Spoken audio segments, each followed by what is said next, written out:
Donc bienvenue, merci d'être là. On est très heureux de vous retrouver pour ces ciné-débats empreintes, parce que ça fait 2 mois qu'on attend celui-ci sur la valorisation des déchets organiques. Donc merci d'être là. Donc, vous avez pu remarquer qu'on a des contraintes sanitaires qui font que vous devez garder vos masques, mais que nous, en tant qu'intervenants, une fois qu'on sera tous assis ici, nous pourrons les retirer. Ça sera plus agréable pour vous. Donc ce soir, comme d'habitude, la soirée est filmée pour Calédonia. Elle sera retransmise donc, le samedi 27 novembre à 14h, puis disponible en replay permanent sur le site de la chaîne. Donc, ces ciné-débats sont organisés bien sûr en partenariat avec l'Université de la Nouvelle-Calédonie, mais également avec le CRESICA, Blue Green Production Calédonia et notre partenaire, le WWF. Ce soir, nous allons parler du potentiel des déchets organiques, que ce soit donc les déchets verts issus de nos jardins, les déchets alimentaires, les boues d'épuration, etc. Il y a un potentiel qui est énorme et toutes ces matières peuvent être valorisées. De quelle façon? Eh bien, on aura plein d'experts pour en parler ce soir. Je vous les présenterai après l'émission.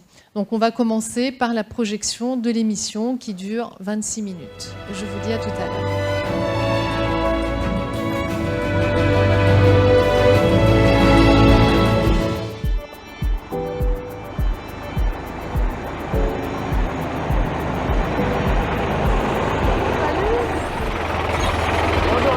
Bonjour Jacques. Ça va? Ça va? On va aller chercher les déchets à la cantine. Allez, c'est parti.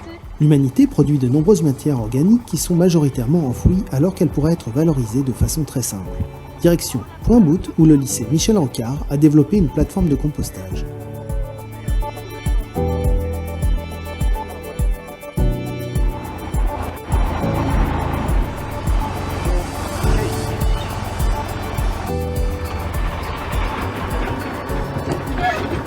Ok.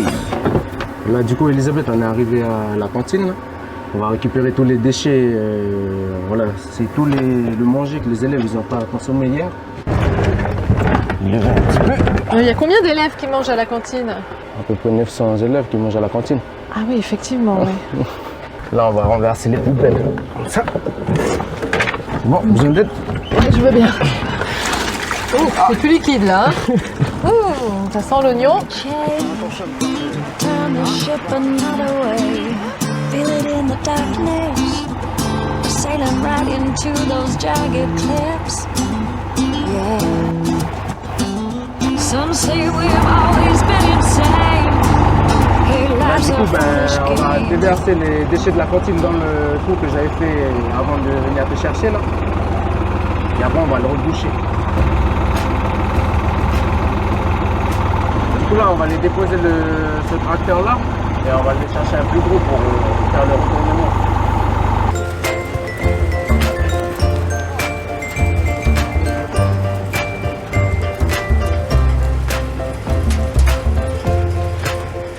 Du coup, pour avoir les antennes là qu'on vient de retourner, là, on avait besoin de déchets verts qui sont apportés par les entreprises d'espace vert, tout ça, qui sont stockés là-bas. Après, ces déchets-là sont broyés, on les stocke ici. Et après, on va les étaler pour faire les andins et mettre la matière organique dedans. Oui, comme on vient de le faire donc avec les déchets alimentaires de la cantine. Voilà, c'est ça. Donc cet andin-là, il est presque arrivé à maturation. Voilà, ça fait à peu près 4 mois. 4 mois qu'il est en train de maturer, mais là, il est presque prêt à l'utilisation. Alors on voit qu'il y a plein d'insectes Voilà. qui fourmillent et il y a une quantité d'organismes vivants incroyable dans ce que je tiens dans mes mains. Donc il y a une multitude de bactéries, de champignons, de petits insectes. Et puis plus tard, quand ça se sera mélangé à la terre, eh ben, c'est les vers de terre Voilà, qui vont venir s'installer. Après, quand le processus de maturité il est fini, du coup là on arrive devant le compost qui n'est pas criblé, c'est-à-dire qu'il n'est pas passé au tamis. Oui, on voit qu'il y a encore des gros morceaux de bois notamment. Voilà. Et après, Il est presque prêt Voilà. à l'emploi. voilà. Et qu'est-ce que vous en faites? Mais là, justement, on va aller voir le professeur d'agronomie qui est sur la parcelle de l'exploitation. Ok, qui va nous expliquer tout Voilà, ça. Ok. c'est ça.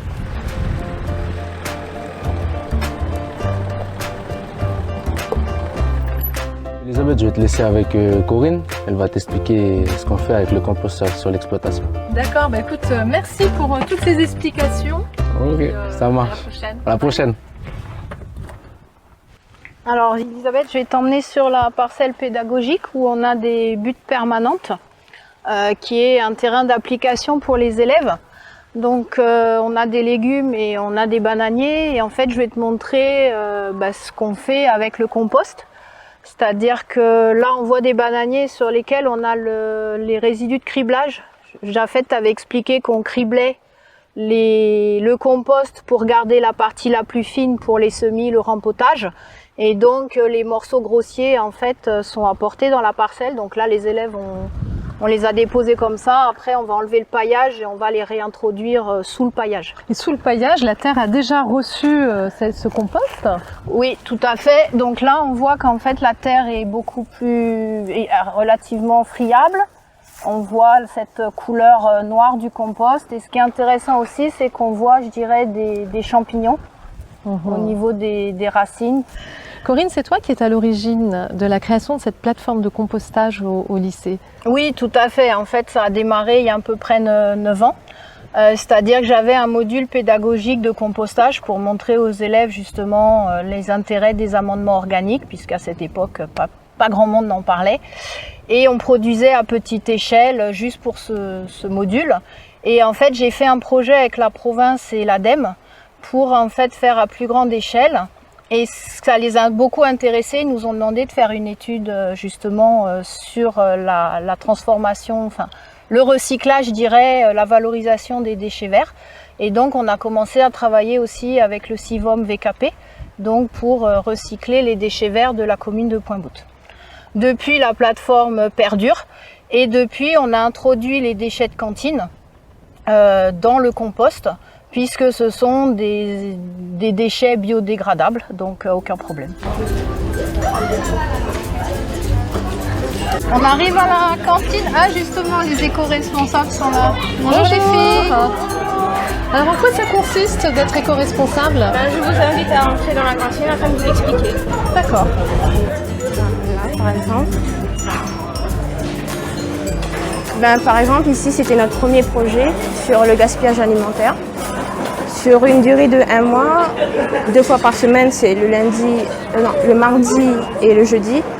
On faisait les assiettes de 100 personnes, 100 élèves de la cantine, et on faisait une moyenne en tout. C'est pour évaluer en fait la quantité de déchets organiques qui partaient à la poubelle. Et on s'est rendu compte qu'il y a à peu près 150 repas jetés par midi. Celle-là, c'est la suite de la première affiche. Elle nous montre que les 150 repas, c'est l'équivalent d'une personne de 70 kg qui part à la poubelle. Pour 1 mois, c'est à peu près 1 tonne. C'est énorme. Oui. Les déchets qui restent, ils sont dans des pochons exprès. Ils sont envoyés dans la partie agricole pour... Les déchets organiques? Les déchets organiques sont envoyés dans la partie agricole pour faire du compost. Qui s'inquiète du devenir des boues d'épuration? Mélangés aux déchets verts, ces boues donnent un excellent compost qui offre des résultats exceptionnels sur les plantations. Elisabeth, bienvenue sur la station d'épuration de Lansvata où nous traitons les eaux usées du quartier. Alors, les eaux usées, ce sont des eaux qui proviennent des habitations, alors que ce soit de l'eau de vaisselle, de l'eau de la lessive, de la douche ou encore des toilettes. Et à partir de ces eaux usées, vous produisez un déchet qui est valorisable, qu'on appelle les boues. Qu'est-ce que c'est exactement? Écoute, suis-moi et je t'explique.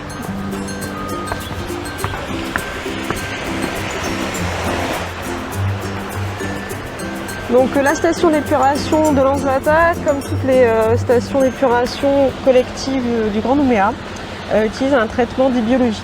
C'est-à-dire que ce sont des bactéries qui vont épurer l'eau. Donc nous allons, on va dire, les cultiver dans des bassins d'aération. Donc c'est un bassin d'aération. Et donc c'est des bactéries qui sont présentes naturellement dans les eaux usées. Donc nous allons les oxygéner, leur apporter donc l'alimentation nécessaire avec ce qu'il y a, la pollution dans les eaux usées. Elles vont les épurer. mais on doit maintenir une certaine concentration de bactéries dans ces bassins, donc il n'en faut pas trop. Et comme elles ont tendance à se multiplier, nous allons régulièrement les extraire de ces bassins. Et c'est ce que nous appelons les boues biologiques. Voilà. Donc on va tout d'abord, elles sont sous forme liquide, on va les déshydrater et ensuite nous pourrons les valoriser. Donc une fois déshydratées, ces bactéries qui se nourrissent donc de la pollution de l'eau sont totalement inertes. On peut dire que ce sont des bactéries qui sont mortes. Exactement. Elles sont mortes, mais elles sont riches en matière organique. D'accord. Donc ici, c'est le bassin où elles sont aérées. Et de l'autre côté, il y a un autre bassin. Oui. Qu'est-ce qui s'y passe? Alors, je vais te montrer. Donc là, nous sommes au niveau du dernier traitement, qui est le clarificateur, où on va séparer en fait l'eau traitée, qui a été épurée par ces bactéries, des boues en fait. Donc elles vont décanter tout simplement. L'eau traitée va être rejetée ensuite dans le milieu naturel. D'accord. Et les boues, quant à elles vont être valorisées sous quelle forme? Alors une fois qu'elles sont déshydratées, par différents procédés, ici sur la station d'épuration de Lansvata, c'est une centrifugeuse, en fait ça va les rendre un peu pâteuses, voilà. Donc à texture pâteuse, et elles vont être valorisées soit en épandage agricole directement, soit par compostage. Donc Elisabeth, nous allons dans le local boue, donc c'est ici qu'on va récolter un peu de boue pour aller le traiter sur la plateforme de compostage. D'accord. Alors, j'imagine. Alors je te laisse faire, hein. Je vais tenir la poche. Ouais, pas simple du tout. Donc là, elle est complètement déshydratée. Ouais, exactement. Alors, pour autant, on met plein partout. Alors, bon, même si les bactéries sont inertes, on prend soin quand même de s'équiper avec des gants, d'éviter le contact.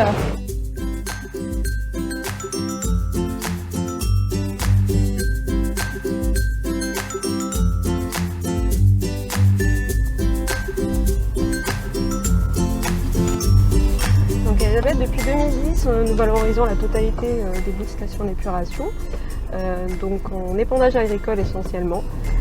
Sauf que depuis 2015, on a mis en place cette nouvelle filière qui est le compostage sur la plateforme sur laquelle nous sommes. Alors cette plateforme, nous l'exploitons pour le compte de la ville de Nouméa, avec qui on est en contrat de délégation de service public.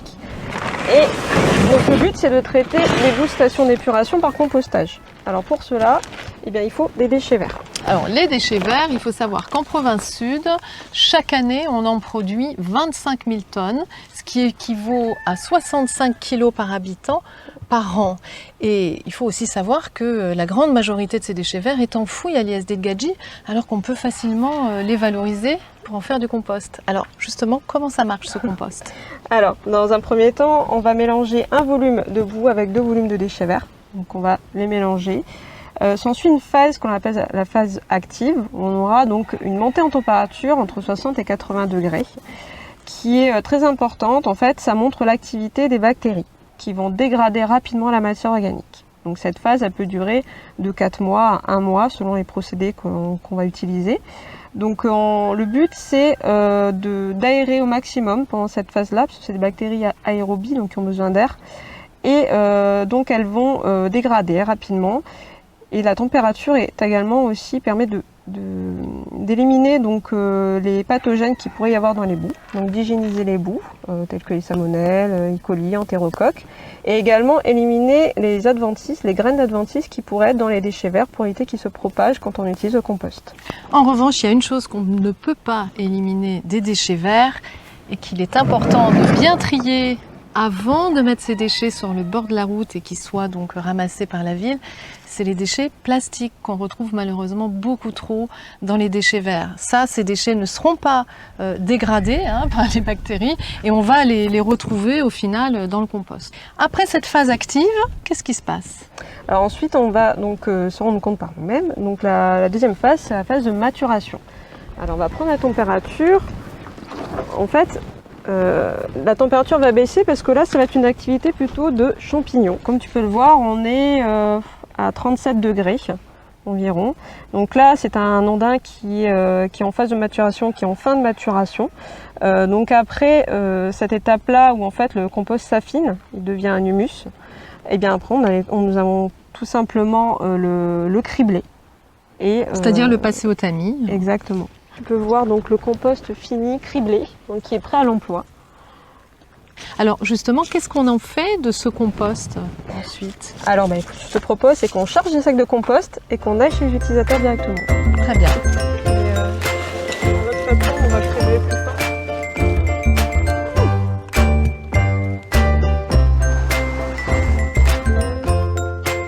Ça ira. Donc Elisabeth, nous arrivons donc chez un pépiniériste qui utilise notre compost dans ses plantations.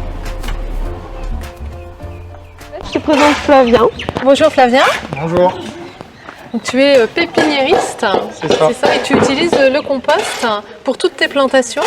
Oui, en proportions différentes. Il y a des plantes qui ont besoin de plus ou moins de compost que d'autres. Mais depuis, ça va faire 3 ans maintenant qu'on a un partenariat avec la CDE et qu'on utilise le compost. D'accord, on est venu te livrer un sac ce matin. On va l'utiliser tout de suite. D'accord. Donc vous le mélangez à la terre. Ouais, là en fait on fait des petits rempotages. Donc là on a des lyriops, là c'est des Canthiopsis piersonorum, donc des palmiers endémiques. Donc on utilise plus ou moins le même mélange, donc avec une base de terre végétale, avec un petit peu de bourre de coco et du compost pour amener de la matière organique. Est-ce qu'on voit vraiment la différence à court terme dans la pousse des plantes et dans leur qualité?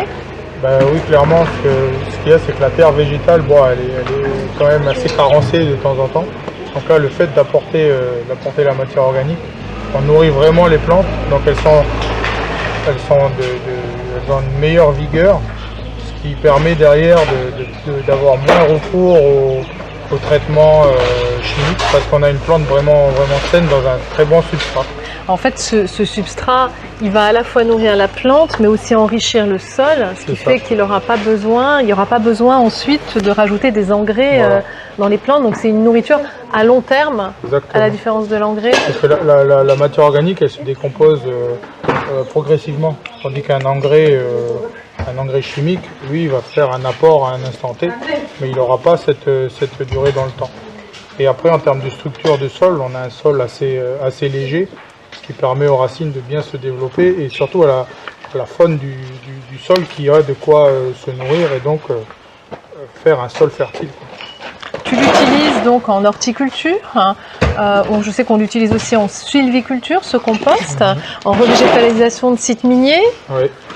également en arboriculture. On l'utilise en arboriculture aussi, et après, là où on l'utilise beaucoup, c'est aussi en aménagement paysager. Ça vient en substitution de la terre végétale. Et qu'en est-il de l'agriculture?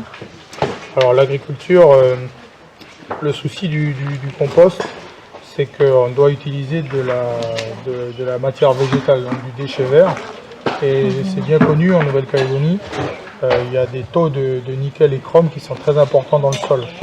Donc étant donné que les végétaux se développent sur un substrat riche en nickel et chrome, automatiquement la teneur dans les déchets verts est riche en nickel et chrome. Donc le compost qu'on a à partir de ce produit-là, donc de ce déchet vert, contient du nickel et du chrome. Mais le nickel et chrome, c'est un problème global à toute la Calédonie. C'est pas le compost qui amène le nickel et chrome, c'est le sol calédonien qui est riche en nickel et en chrome. Merci, au revoir Flavien. Merci. À la station de Pocreux de l'Institut agronomique néo-calédonien, des scientifiques étudient les effets du compost sur des plants d'orangers, notamment vis-à-vis de la concentration des métaux dans les fruits. Je te présente Audrey et Perrine, qui sont chargées des études sur les éléments traces métalliques dans le compost. Bonjour. Bonjour Elisabeth. Et alors moi, ça m'intéresse de savoir ce que vous faites avec ce compost D'accord. ici à Pocreux, et puis surtout comment vous travaillez sur ces éléments traces métalliques, donc notamment sur la présence du nickel et du chrome, c'est ça, dans ce compost? Oui, tout à fait. Alors, notre projet s'appelle ValoProNC et il s'appelle ValoProNC pour valorisation des produits résiduaires organiques en Nouvelle-Calédonie. Donc, les produits résiduaires, ça va être tous les déchets organiques qui sont issus en fait des activités humaines. D'accord. Donc, ce projet, il est financé par un appel à projet qui est l'appel à projet graines de l'ADEME. Donc, c'est un appel à projet national. Et il implique différents partenaires scientifiques comme l'IRD, l'Université de la Nouvelle-Calédonie, le CIRAD, l'IAC bien sûr qui coordonne le projet, mais aussi d'autres partenaires comme la Calédonienne des Eaux ou encore Sud Forêt. Concrètement, ici, sur cette parcelle, qu'est-ce que vous étudiez? Alors, sur cette parcelle, donc là je vais laisser la main à Perrine qui va expliquer un petit peu plus ce qu'on fait spécifiquement sur cette parcelle d'orangers. Si j'ai bien compris, Perrine, ce qui t'intéresse d'étudier, c'est le transfert du nickel et du chrome. C'est ça, des ETM, ce qu'on appelle les ETM, éléments traces métalliques, vers la plante? Oui, et à travers l'apport de compost, pour voir si on a un changement qui se fait de ce transfert des éléments métalliques vers la plante, si on apporte du compost ou si on n'apporte pas de fertilisation ou une fertilisation minérale. Qu'est-ce qu'on note déjà? Est-ce que ces orangers, le fait qu'ils aient du compost, ils sont en meilleure santé, sont plus vivaces que les orangers qui n'ont pas reçu de compost? Alors oui, on a déjà vu des différences au sein du rendement. On a eu un meilleur rendement avec le compost. On a aussi des différences de floraison, où la floraison est plus précoce avec le compost. Et on a également vu des différences avec la paille ou des plantes de couverture, où les plantes ne grandissent pas de la même manière. Ici, on est donc sur un essai en arboriculture fruitière, mais vous travaillez également sur des essais en sylviculture. Tout à fait. Nous travaillons sur des essais en sylviculture, sur un projet financé par la province sud et l'ADEME de Nouvelle-Calédonie, puisque l'idée c'était aussi... la sylviculture étant réalisée en majeure partie sur les sols rouges, les sols de maquis miniers, du sud, donc on aurait pu se dire effectivement qu'une voie de valorisation prioritaire pour des déchets organiques contaminés en métaux, ce serait de les valoriser donc sur des sols qui sont déjà riches en métaux. Et donc là l'idée c'est de voir l'impact sur la dynamique des métaux dans ces sols rouges, mais aussi sur la productivité des écosystèmes sylvicoles. Et ça donne déjà des résultats sur les parcelles qui sont dans le sud. Tout à fait. Des résultats assez extraordinaires d'ailleurs, avec des arbres qui ont répondu de manière assez incroyable en fait à ces apports de compost.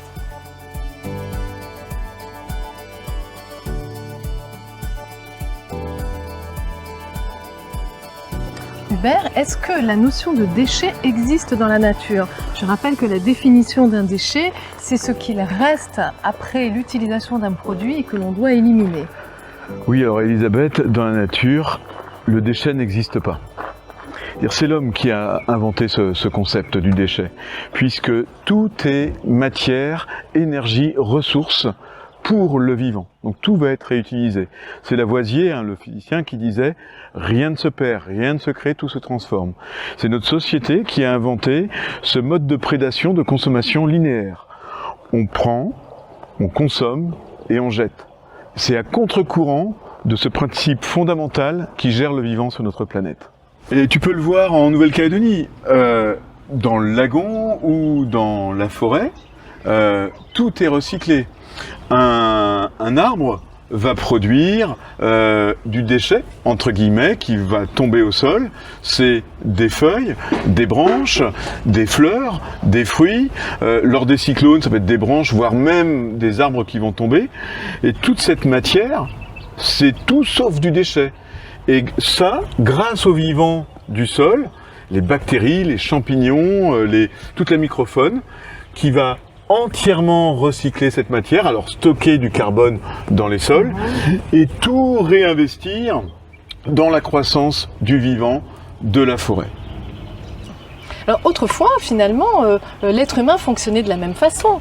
Il respectait ce processus naturel puisqu'il jetait ses déchets alimentaires là où ils se trouvaient. Et donc ces déchets organiques étaient dégradés par les sols, par la nature. En plus, comme il était nomade, ça facilitait la non-gestion de ces déchets. C'est plus le cas aujourd'hui. On est devenu sédentaire depuis longtemps, mais surtout, on s'est concentré dans des villes. Et là, on produit beaucoup de déchets organiques, que ce soit les déchets de nos jardins ou les déchets de nos cuisines, ou encore des cantines scolaires, des restaurants, etc. Et aujourd'hui, la grande majorité de ces déchets organiques est enfouie dans des installations de stockage des déchets, mais cela a un coût économique. C'est-à-dire que quand tu enfouis du déchet organique dans l'ISD de Gadji, tu payes 2 fois la facture. Tu payes tout d'abord parce que c'est pas gratuit d'enfouir une tonne de déchets dans un caisson dans ce centre d'enfouissement. Donc ce sont nos impôts qui les payent. Et tu payes doublement parce que tu te prives de tous les produits et services que ces déchets t'auraient fournis. Du paillage pour le milieu urbain, le milieu agricole ou naturel, du compost, on en a beaucoup besoin, de l'électricité que tu peux produire par méthanisation avec ces déchets, voire même avec certains déchets organiques alimentaires, produire des aliments pour les fermes aquacoles calédoniennes.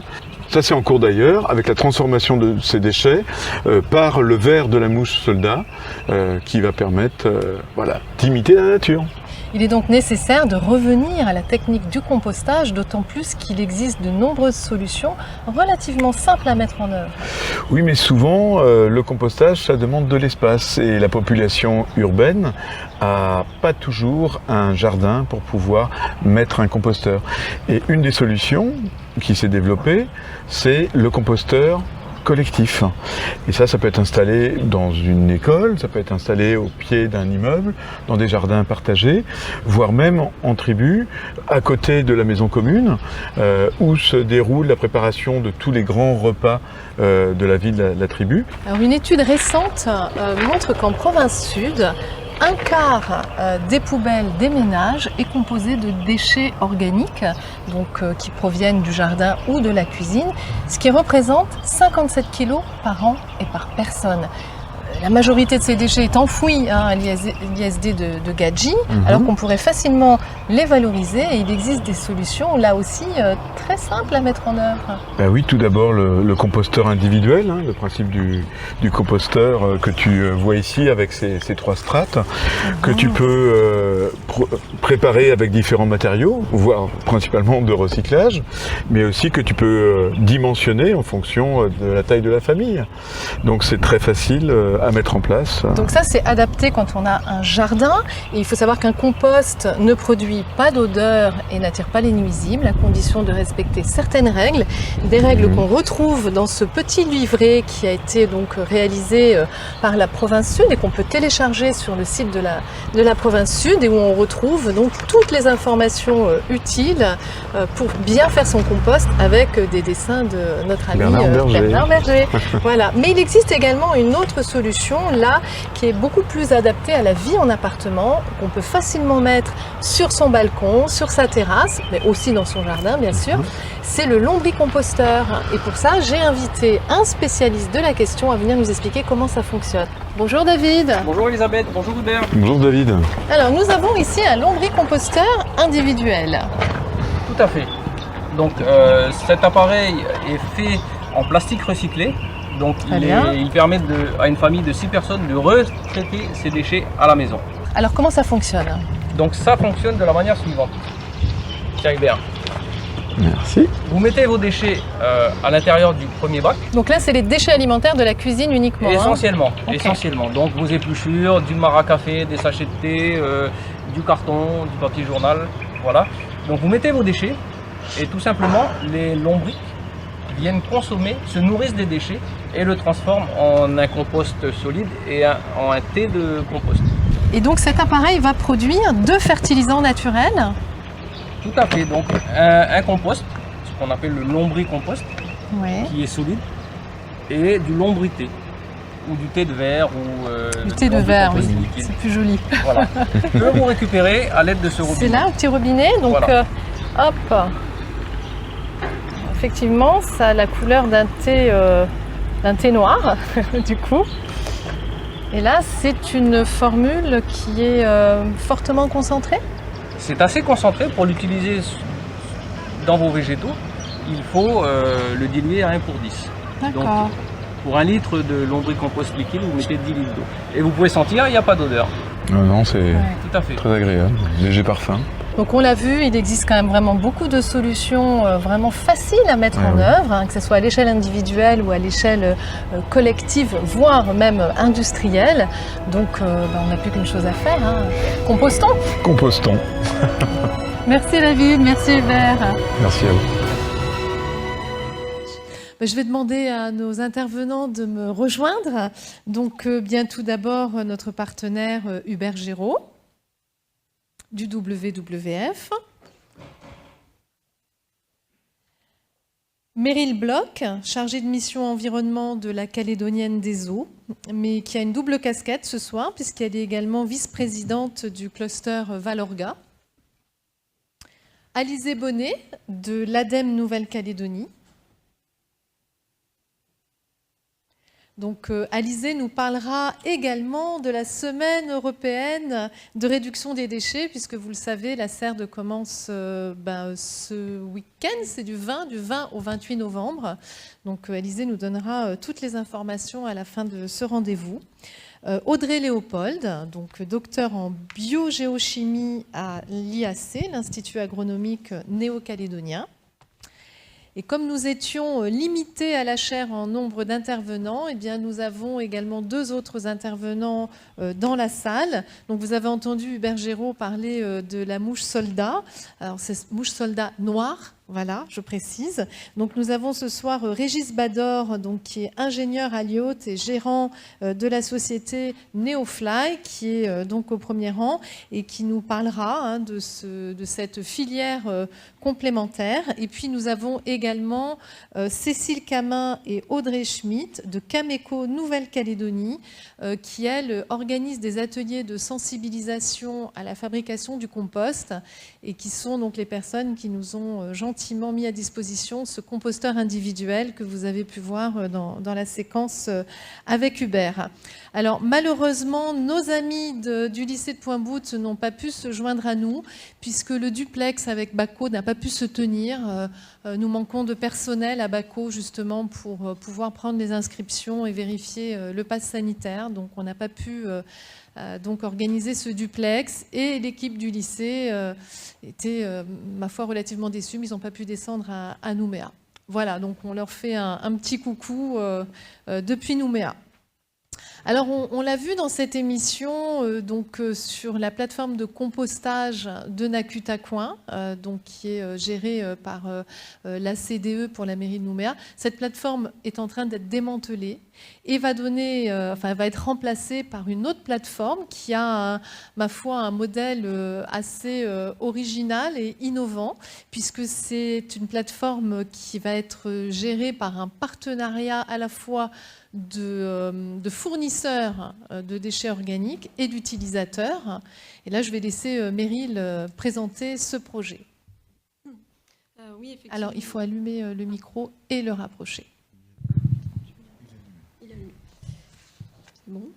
Alors, effectivement, on a un nouveau projet, en fait, parce que la plateforme Nakutaquin est fermée depuis le début de l'année. Et là, donc, on a évacué tout le compost. Donc, depuis peu, elle est véritablement fermée.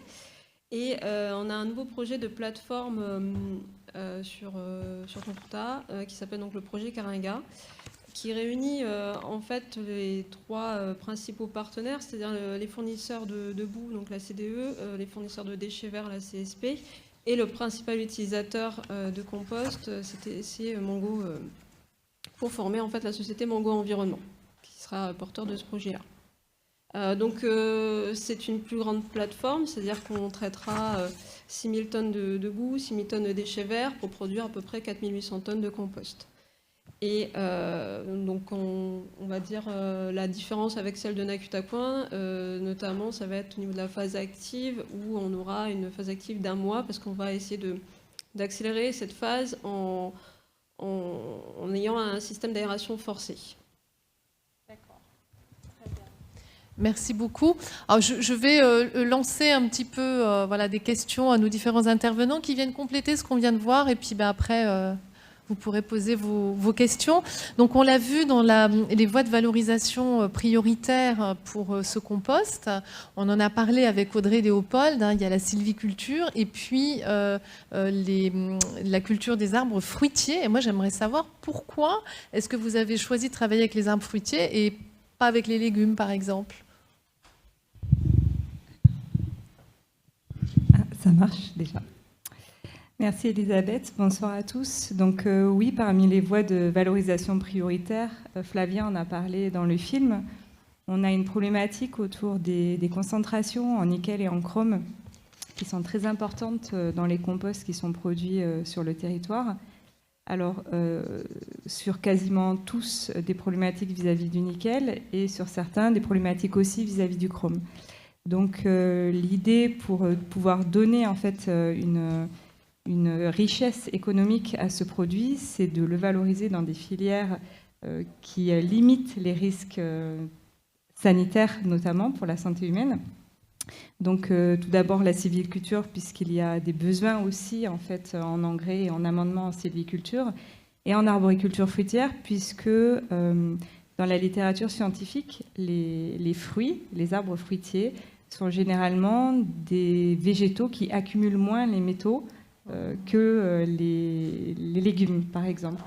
Et effectivement, on a des contextes de normes dans certains pays qui tiennent compte des teneurs, des concentrations en nickel et en chrome, et dont la valorisation de ces produits va être fonction de ces concentrations en nickel et en chrome, et donc en fonction de ces concentrations des filières agricoles visées qui sont différentes. D'accord, très bien. Merci pour ces précisions. Donc maintenant, on va peut-être dire un petit mot sur cette filière complémentaire sur la mouche soldat noir, parce que tu nous as mis l'eau à la bouche dans l'émission, Hubert. Donc je vais donner la parole à Régis. Régis, il faut que je vous mette excusez-nous, c'est un peu compliqué, mais bon. Voilà, il faut que je mette une petite Charlotte sur un micro que je vais t'amener, puisque je vais te demander de venir parler face au public et tu vas pouvoir te démasquer. C'est toute une organisation. Hein. Voilà. Donc, qu'en est-il exactement de ces mouches soldats noirs? Qu'est-ce qu'on va faire avec? Alors, bonsoir. Donc les mousses soldats noirs, c'est donc un insecte qui est d'abord présent en Calédonie depuis au moins 1950, donc il n'est pas un animal exotique invasif, qui a la particularité aussi lorsqu'elle est adulte, la mouche soldat noire n'a pas de bouche, elle se contente de boire, elle a une vie en tant qu'adulte de quelques jours, elle doit donc se reproduire principalement, et elle n'a pas de bouche, elle n'a pas de dard, elle ne pique pas, et pour l'instant il n'y a aucune documentation de transmission de la moindre maladie avec cet animal. Donc c'est de ce point de vue-là un insecte quand même assez sympa.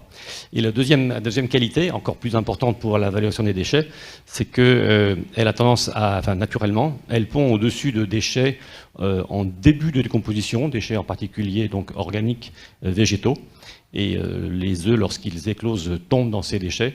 Et les larves, lorsqu'ils éclosent, tombent dans ces déchets. Et ces larves ont une capacité de multiplication de leur poids phénoménale, puisqu'en l'espace de 15 à 20 jours, le poids multiplie par 10 000 dans les conditions optimales. C'est-à-dire quand tout va bien, quand la nourriture lui plaît, quand la température, l'humidité, etc. C'est un animal qui consomme énormément, qui est très vorace pour ses déchets.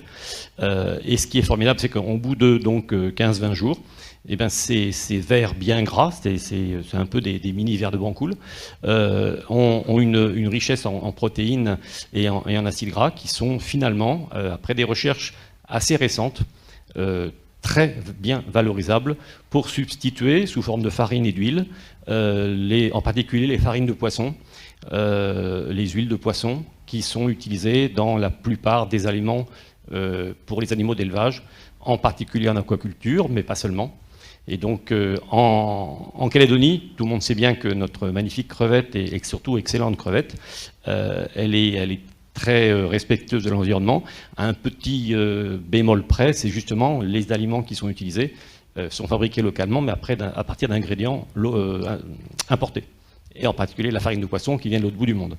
Donc pouvoir faire des élevages de cet insecte à partir de déchets organiques végétaux, ça va permettre de substituer, l'objectif c'est de substituer la moitié de ce qui est importé en farine de poisson, d'huile de poisson, aussi bien pour les aliments pour crevettes que pour d'autres aliments pour chiens et chats, pour poules pondeuses, etc. Voilà, donc pour faire vite. D'accord. Oui, oui, bien sûr. Peut-être juste une question, Régis. En Calédonie, on pêche du thon. avec une partie du thon qui est valorisée, à peu près 50%. 50% ne l'est pas, en tout cas il y a de l'engrais de poisson qui est produit localement. Est-ce qu'il y aurait possibilité de le valoriser aussi pour ces aliments, pour crevettes ou poîtes Alors, à très court terme, non. En fait, on s'attache à respecter la réglementation européenne, qui est tout récente. Hein. C'est aussi pour ça que, même si ces animaux-là sont là depuis 1950, on n'avait pas pensé encore à les utiliser dans ce genre de filière, puisque la réglementation européenne a ouvert l'autorisation de les utiliser en 2017. Donc, c'est très, très récent. Par contre, elle autorise les déchets organiques végétaux et les déchets des filières d'œufs et des produits laitiers. Mais pour l'instant, ni déchets carnés, ni poissons.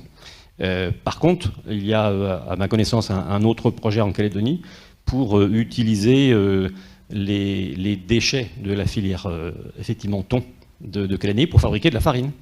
Et comme je le proposais, je disais, notre objectif, nous, pour cet élevage de mouches soldats noirs, c'est de substituer la moitié de ce qui est importé en farine de poisson. Pourquoi? C'est aussi parce que on ne peut pas substituer 100%, puisque un insecte, c'est pas comme un poisson quand même. Et donc au niveau qualité alimentaire, qualité nutritive pour les crevettes, les poissons et d'autres animaux, on ne peut pas tout avoir en matière de protéines animales avec ces insectes. Donc ça se complète très très bien et beaucoup d'experts disent que la farine d'insectes, c'est idéal pour substituer grosso modo la moitié et qu'il faut trouver une autre farine locale, protéines locales, et ça serait vraiment un très bon, j'oserais dire, mariage où on arriverait à nous deux à substituer totalement ce qu'elle a importé, ce qui serait quand même un gros avantage pour l'autosuffisance en Calédonie. Et en termes d'alimentation, il y a d'autres filières de production animale, je pense par exemple au poulet. Des insectes, c'est quand même leur nourriture préférée.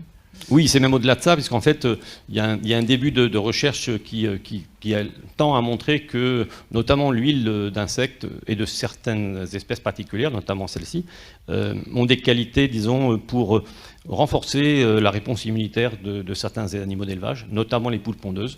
Donc en fait, c'est pas seulement nutritif, c'est qu'elles ont en plus des qualités qui pourraient réduire l'utilisation éventuelle de produits chimiques. Merci beaucoup. Alors, peut-être que vous avez d'ores et déjà des questions sur ce qu'on vient d'aborder. Est-ce que quelqu'un a une question? Non, pas encore? Si, monsieur? Alors, attendez, on va vous apporter un micro, parce que je vous rappelle que la soirée est filmée, donc on a besoin aussi du son. Alors, il y a tout un petit protocole. Désolée, ça prend un petit peu de temps, mais voilà, on essaye de faire au mieux pour tout le monde.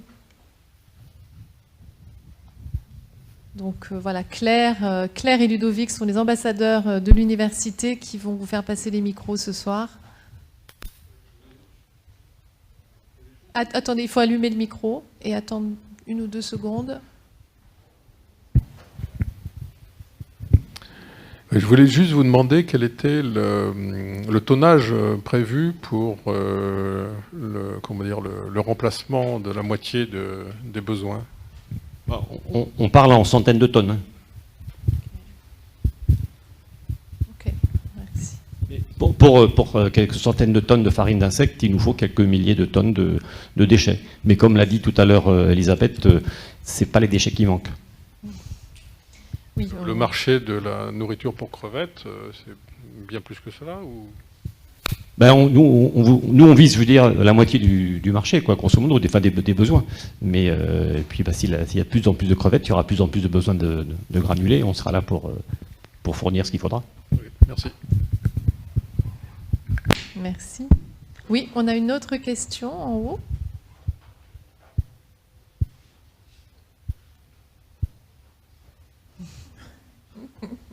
Sportif pour Claire ce soir.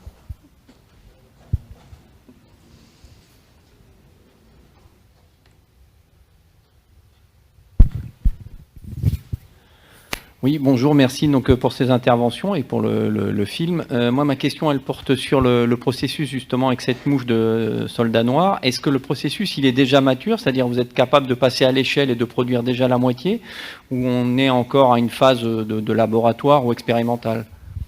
Oui, merci pour la question. Effectivement, en fait, si on regarde sur Internet, sur YouTube, etc., on a l'air de dire que il y a qu'à Faucon, quoi. Ça a l'air très facile. En fait, c'est très facile pour le faire une fois, probablement, mais pour faire un projet industriel, il faut que ça marche à tous les coups. Donc, comme j'ai dit, en l'espace de 15-20 jours, elle peut être explosée en taille, si j'ose dire. En fait, le même animal, si les conditions sont pas optimales, elle peut mettre 6 mois pour atteindre sa taille de production, d'utilisation. Et dans ce cas-là, si on met 6 mois ou même si on met 1 mois, ça ne peut pas être rentable. Donc, c'est évident qu'on a commencé par faire de la recherche appliquée en partenariat avec les établissements de recherche locaux, donc l'IAC et le CIRAD. Donc, on est encore à cette phase de recherche et développement pour trouver le menu idéal et les conditions d'élevage idéales pour optimiser les conditions d'élevage. Donc là, on en est à, disons, on a bien avancé sur cette première phase de recherche et développement pour le protocole, pour bien sûr la domestication, et on commence maintenant la définition des menus. Puisqu'en fait, un grand défi pour la Calédonie, c'est qu'il y a beaucoup de déchets, mais ils sont très variés finalement. À la différence des leaders mondiaux qui sont français, Cocorico, pour cette espèce, en métropole, ils ont eu la chance de pouvoir s'installer à côté d'une grande usine céréalière. Donc ils ont un seul déchet, c'est ce qui sort de cette usine qui n'est pas utilisable pour la consommation humaine. Et donc ils n'ont qu'un seul réglage à faire. Nous, on en aura beaucoup plus pour pouvoir produire toute l'année pour répondre aux besoins des aliments calédoniens. Et oui, mais ça prend toujours beaucoup de temps, la recherche. Hein, c'est pour développer notamment une filière sur du long terme et pouvoir apporter une garantie sanitaire et environnementale. Eh bien, il faut donner du temps à la recherche. Merci beaucoup, Régis. Est-ce qu'il y a d'autres questions? Oui, en haut.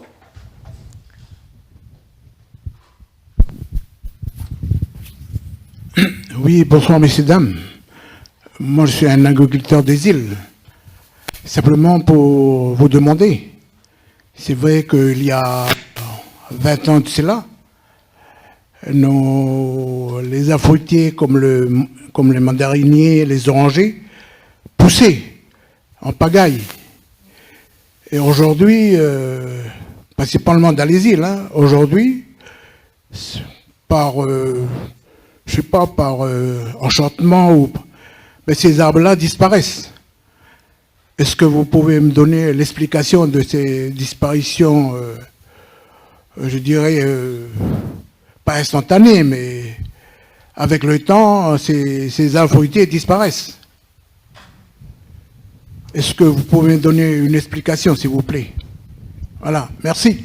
Merci à vous pour cette question. Audrey, est-ce qu'on peut donner des éléments de réponse?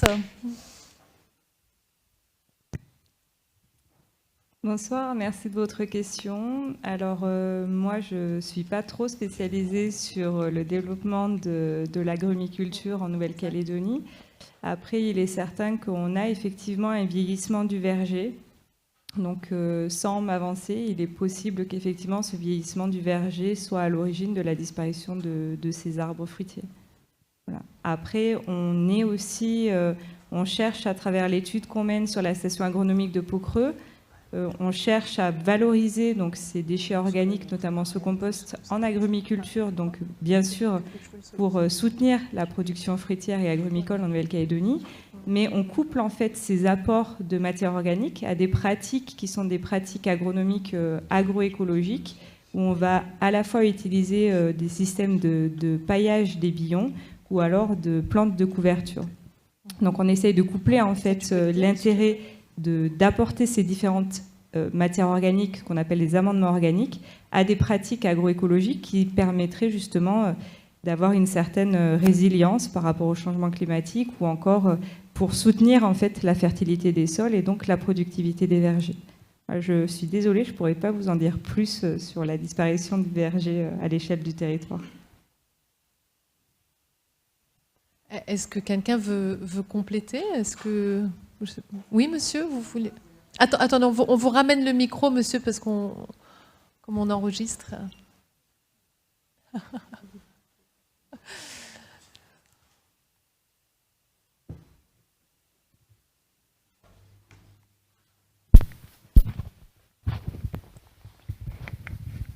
Pardon, excusez-moi, hein, est-ce que la nappe phréatique, surtout pour les... Moi je parle des îles, hein, est-ce que la nappe phréatique ne joue pas un rôle prépondérant dans la disparition des césars fruitiers? Maintenant, il ne reste plus que les avocats, mais parce que, comme je vous disais, il y a 20 ans, hein, les mandariniers, les orangers poussaient en pagaille sur la route, même sur la route.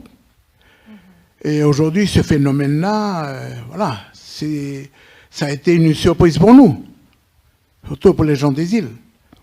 C'est pour ça que je vous demande, est-ce que la nappe phréatique, à force de soutirer la nappe phréatique, l'eau, la nappe phréatique, est-ce qu'elle ne joue pas, n'a pas joué un rôle, je dirais, néfaste au niveau de ces arbres fruitiers?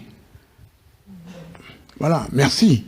Merci à vous, monsieur. Alors, je vais peut-être solliciter la personne qui se trouve juste devant vous, Laurent L'Huillier, qui se trouve être le directeur de l'IAC et qui peut-être pourrait nous apporter des éléments de réponse. Merci, Laurent. Bon, même avec les masques, je vous reconnais. Laurent L'Huillier, directeur de l'IAC. Je vais faire une réponse de chercheur. Hein. Tant qu'on n'a pas bien examiné la question, on ne peut pas répondre. Non, c'est très compliqué, parce qu'il y a, on le voit là, une première réponse, hypothèse en tout cas, faite par Audrey Léopold dans le vieillissement de certains arbres. Vous en faites une autre à partir de la nappe phréatique. Je ne pense pas, a priori, mais encore une fois, tant qu'on n'a pas vérifié, on ne peut pas conclure définitivement. Donc c'est très difficile de répondre comme ça sur la problématique que vous exposez. Après, j'ai envie de dire, on sait que les sols, globalement, hein, encore une fois, sans conclure définitivement sur cette problématique particulière que vous exposez, on sait que les sols sur les îles Loyauté, pour beaucoup d'entre eux, en particulier ceux qui sont sur les socles calcaires de bord de mer, moins peut-être sur les centres, les sols qui sont plutôt au centre des îles Loyauté. En tout cas, ceux qui sont plus sur les bords où l'épaisseur des sols est très faible. Hein. Souvent, le catcha est pas quelques centimètres, 10, 20, 30, 50 centimètres en dessous. Donc l'épaisseur du sol est très faible. On sait que là, les réserves en nutriments sont donc faibles, du fait de cette faible épaisseur. Donc les cultures traditionnelles que vous connaissez bien mieux que nous nécessitent souvent des jachères. Hein. En culture d'igname, on cultive une année, puis on attend 5 ans, 10 ans, voire 15 ans avant de revenir, le temps que justement cette réserve se reconstitue. Et donc sur les arbres fruitiers, justement, puisque l'arbre fruitier est là pour 20 ans, 30 ans, parfois 50 ans, cette réserve a tendance à s'épuiser. Et ça peut être une des raisons justement de l'affaiblissement des rendements, ou la baisse des rendements, voire le dépérissement de certains arbres comme les agrumes que vous observez. Donc pour répondre à ça, sur ces îles Loyauté, dans les sols justement où ces réserves sont faibles, il faut entretenir ces sols. Donc une des voies d'entretien, ça peut être justement un apport de matière organique, tout ce que vous pouvez apporter et recycler comme matière organique issue du champ à proximité, de les ramener à proximité, et de faire du compost et puis enrichir vos sols sur ces arbres fruitiers, ça me semble déjà une première voie d'amélioration. Encore une fois, sous réserve qu'il n'y ait pas d'autres explications. Il peut y avoir aussi peut-être des ravageurs qui viennent affaiblir ces espèces-là. Donc c'est à voir plus en détail. Merci Laurent. Alors on va peut-être ramener le micro au monsieur qui l'avait en main précédemment. C'est vrai que sur le terrain...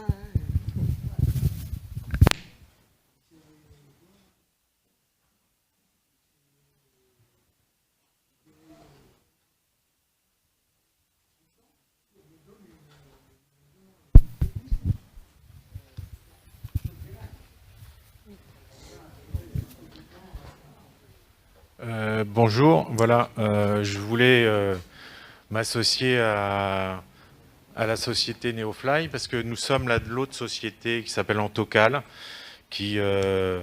on est très content de voir que d'autres sociétés investissent dans la mouche soldat noire parce qu'il y a plein de projets qui peuvent se développer là-dessus. Antocal, depuis 1 an et demi, essaye comme Neofly de pouvoir contrôler la production de ces mouches. Et comme disait Régis, le gros problème, c'est qu'on touche le vivant, et le vivant est très complexe à contrôler. À l'heure actuelle, nous, c'est pour ça que je voulais répondre au monsieur là, on est arrivé à produire à peu près 1 million de larves par mois, ce qui représente 160 kilos. Alors ça fait beaucoup, mais ça ne fait pas beaucoup parce qu'après il faut le transformer en farine, donc vous ôtez déjà 50% d'eau. Et donc il faut quand même beaucoup de travail pour arriver à transformer énormément de déchets en un produit qui est très valorisable. Sachant qu'à l'heure actuelle, on a avancé parce que contrairement à ce qu'on peut penser, ça ne produit pas que de l'alimentation. Ça peut aussi produire des engrais bio à base de chitine. La chitine est très importante pour les engrais et très importante pour l'agriculture.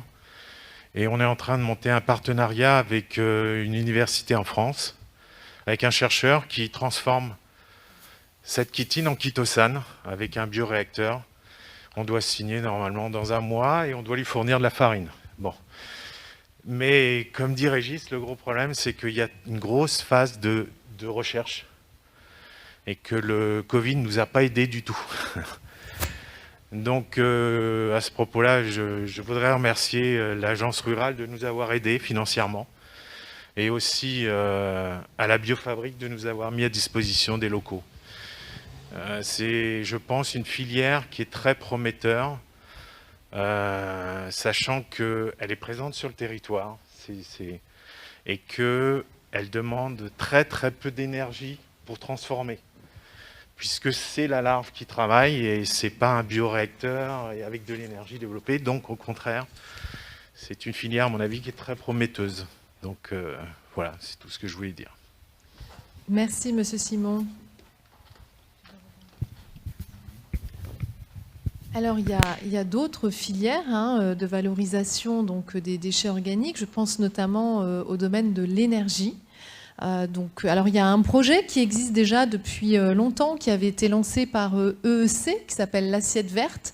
Je pense que vous êtes nombreux à connaître ce projet qui a quelques années maintenant. Donc, c'est en fait un collectif, un regroupement de 170 restaurateurs qui participent au recyclage de leurs huiles de friture usagées, donc qui sont récupérées par EEC et qui alimentent les groupes électrogènes de Lilloin, notamment, donc qui a été le premier à être mis en place avec ces huiles de friture, et un autre à Lilloin. Bon, tout ça pour lancer le sujet de la valorisation énergétique. Et là, c'est une question que je vais poser à Alizé de l'ADEME.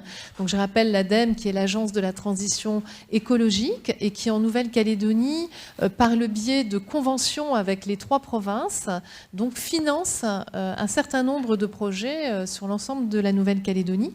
Alors, parmi tous ces projets, est-ce qu'il y en a qui concernent l'énergie ? Oui, alors du coup je rajoute juste, pardon Elisabeth, effectivement donc on fonctionne en partenariat avec les 3 provinces sur la question des déchets, tout ce qui est réduction et modernisation de la gestion des déchets, et avec l'Agence calédonienne de l'énergie pour tout ce qui concerne l'énergie. Donc là on touche à un sujet, tout ce qui est valorisation énergétique, qui est un peu au croisement de ces 2 compétences. Donc une première difficulté. Il y a également la difficulté du fait de l'éclatement du gisement. Régis, tu en parlais tout à l'heure. Quand on parle de déchets organiques, c'est en fait tout un tas de divers déchets qui ne sont pas forcément facilement valorisables de la même manière, en tout cas quand on parle de valorisation énergétique. Donc à l'heure actuelle, finalement, on peut dire que c'est encore quasi inexistant sur le territoire, c'est en réflexion, il y a des études qui sont menées, il y a des porteurs de projets qui aimeraient bien faire éclore certains projets. On peut toutefois citer quand même certaines initiatives en micro-méthanisation, donc des unités de méthanisation pilotes qui sont finalement plus petites et donc qui représentent un coût d'investissement un peu moindre.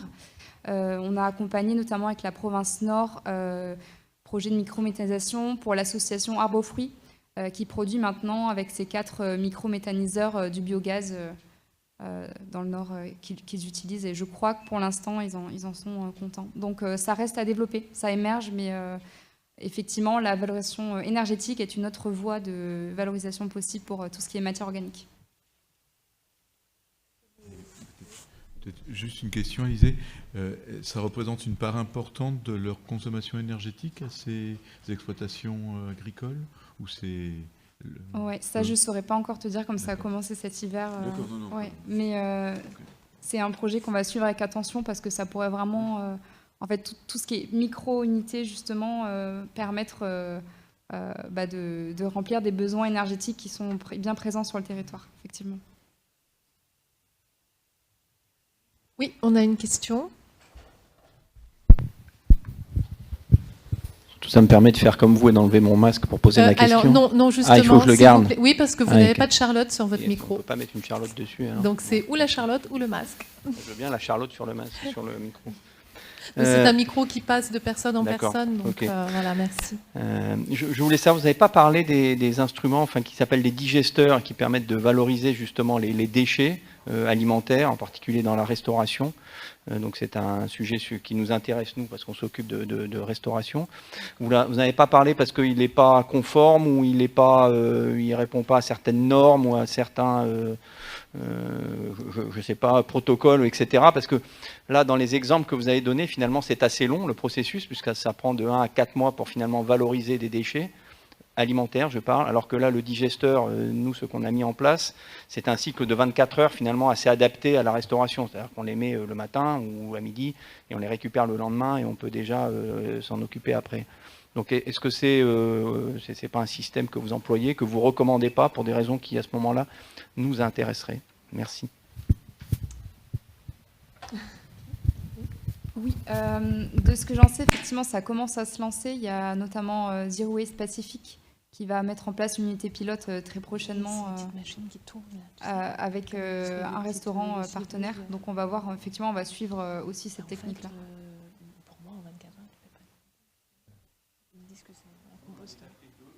D'accord. On a déjà 2, donc pour savoir si on a fait un bon achat, on peut discuter avec vous et voir ce que vous en pensez, parce que savoir si on multiplie ça ou pas. Complètement. Peut-être juste une question, en 24 heures, qu'est-ce qu'on obtient avec le digesteur en termes de produits et quelle utilisation? En 24 heures, on récupère le substrat, donc on est à 90% on a 90% de déchets et on récupère 10% de substrat. Et donc, si on l'utilise immédiatement, on va pouvoir l'utiliser en désherbant. Et pour pouvoir l'utiliser en engrais, il faudra attendre 3 semaines. C'est-à-dire qu'il est tellement concentré qu'il brûle la végétation si on l'utilise, donc il est d'abord désherbant, oui. Et après il perd cette... Oui. Vous le diluez alors ou... Pas du tout, il suffit juste d'attendre les 3 semaines, la bactérie elle va mourir toute seule, et donc après on peut l'utiliser en engrais. Alors je profite d'avoir le micro. Dans votre compost, est-ce que vous mettez tout type de déchets, c'est-à-dire les os, les coquilles de crabes ou des choses comme ça, ou c'est vraiment que de la pelure, de l'oignon, du déchet alimentaire très mou, quoi? Alors, ce sera plutôt... donc, c'est le lycée de Pointe-Boute qui valorise ces déchets de cantine. Donc, je ne pourrais pas forcément y répondre. On a fait des visites parce qu'on a déjà visité leur installation et tout, mais alors là, j'avoue, je n'aurais peut-être pas la réponse. Alors, en fait, de ce qu'on a pu voir, il n'y a pas de tri sur les aliments végétaux ou carnés. C'est vraiment tous les résidus alimentaires qui mettent dans la même poche et qui ensuite va être mélangé aux déchets verts. Du coup, c'est vraiment les déchets que les élèves vont mettre dans les contenants pour faire le tri, et non pas les déchets que les cuisiniers vont produire au moment des préparations des repas. Alors, je pense qu'ils récupèrent les deux. D'accord. Ils récupèrent les deux. Tout ce qui est déchets alimentaires, effectivement, les pelures de pommes de terre, par exemple, quand ils vont faire des frites, etc. Et ensuite, tout ce qui est à la cantine, tous les restes de la cantine. D'accord, donc, mais par contre, vous ne savez pas, en effet, si par exemple les os de poulet ou les os de côte de porc, des choses comme ça, c'est mis dans le compost ou est-ce que c'est mis dans Alors, le... de ce qu'on voit quand les élèves n'ont pas terminé leur assiette, ou effectivement quand il reste les os de poulet, etc., ils mettent tout dans la même poche qui va servir au compost. Donc il n'y a pas de tri, c'est vraiment tous les déchets alimentaires. Mais si vous voulez plus de précision, vous pouvez joindre le responsable de l'établissement ou Corinne Chevaux, l'enseignante que vous avez vue ici, et qui pourra répondre à toutes vos questions. Est-ce que vous avez d'autres questions ?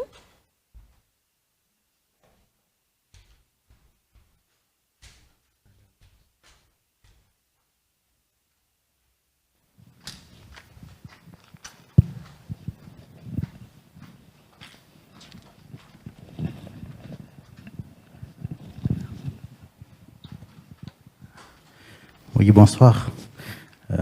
J'avais juste une question.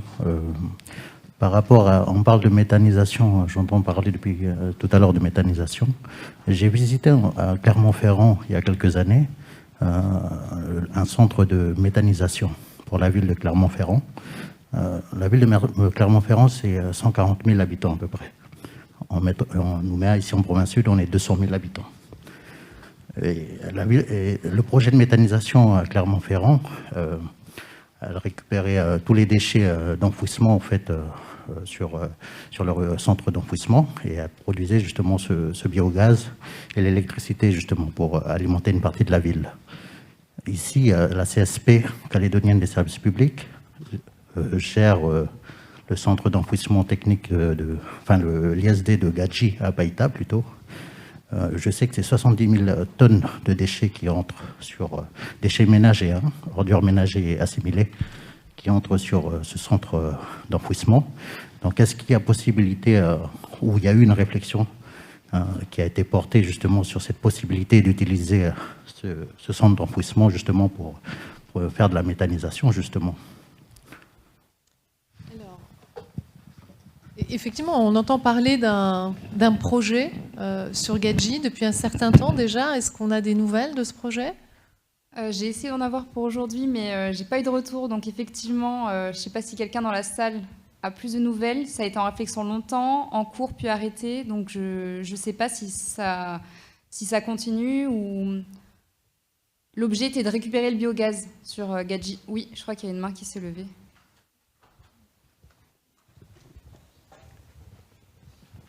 Bonjour, Chloé de la Chambre d'agriculture. J'ai assisté à la formation de l'ADEME et justement, il disait il y avait des intervenants de la CSP là, et il y a le projet en cours de ce que j'ai compris.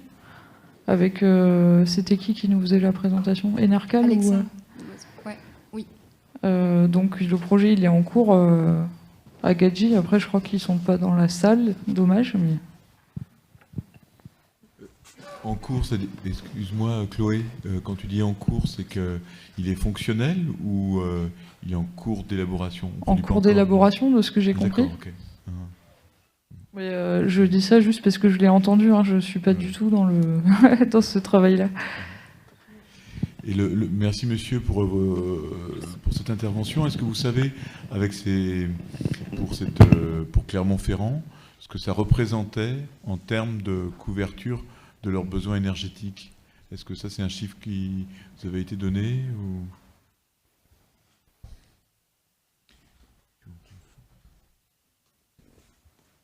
Pardon. Alors ça couvrait quand même 30% de leurs besoins. 30%. Donc, c'est pas anecdotique. Effectivement, c'est important.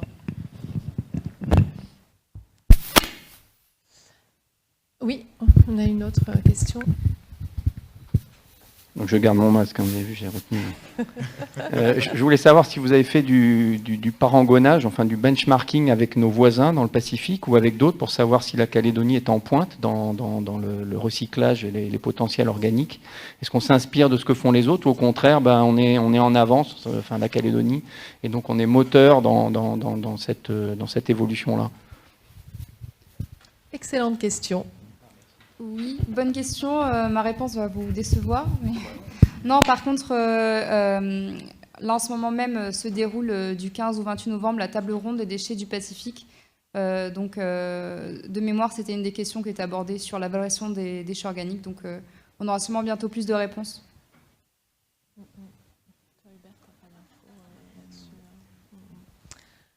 Alors, est-ce que parmi vous, il y a beaucoup de personnes qui font déjà leur compost? Oui. Ah oui. Oui. Très bien. Écoutez, félicitations. Finalement, c'est pas très compliqué à faire du compost. Effectivement, il faut quand même avoir quelques éléments de base pour bien le faire. Et puis ça fonctionne très très bien. Alors, on a deux personnes qui se sont lancées il y a peu de temps dans la pédagogie du compost et qui ont décidé d'animer des ateliers, notamment dans les écoles, pour apprendre aux enfants à faire du compost, et en espérant que des petites plateformes de compostage prennent naissance dans les établissements scolaires, comme on l'a vu au lycée de Pointe-Boute, mais à différentes échelles. Donc c'est Cécile Camin et Audrey Schmitt qui vont venir nous parler de leur activité. Et elles ont ce soir amené le petit composteur individuel qu'on avait dans le tournage. Donc on va leur donner un micro avec Charlotte pour qu'elle puisse se démasquer. Mais je vais en donner une autre de Charlotte. Oui, il faut être très organisé ce soir. Merci Régis. Voilà. Et ensuite, tu reprendras ta Charlotte. Donc c'est Cameco, Nouvelle-Calédonie. Vous m'entendez? Oui, c'est bon. Alors, vous voyez ici notre composteur pédagogique, puisque le but de la société Cameco, c'est de sensibiliser le maximum de personnes, y compris les enfants, à tous les éco-gestes. Alors ça peut être l'économie d'énergie, mais c'est aussi la valorisation des déchets. Alors à travers ce composteur, ils peuvent découvrir comment faire à domicile un compost de qualité avec les déchets de cuisine. Alors là, je ne sais pas si vous voyez, mais on a un peu d'œufs, on a un peu de carottes, les déchets de cuisine comme on a l'habitude, et les déchets verts du jardin, c'est-à-dire autant les branches, pas trop grosses bien sûr, les feuilles, etc. Et à la différence de certains autres, non, on ne peut pas mettre les os dans notre compost domestique. Et notre but à travers l'atelier, c'est vraiment d'expliquer que mettre en place un composteur au jardin ou à la maison aussi, parce qu'en appartement, ça peut se faire aussi sur des modèles plus réduits. C'est un acte simple et qui rapporte aussi, puisque avec nos déchets, on arrive à vraiment un compost de qualité qui va pouvoir être utilisé dans les plates-bandes, dans les vergers et à tous les usages qu'on a de nos jardins.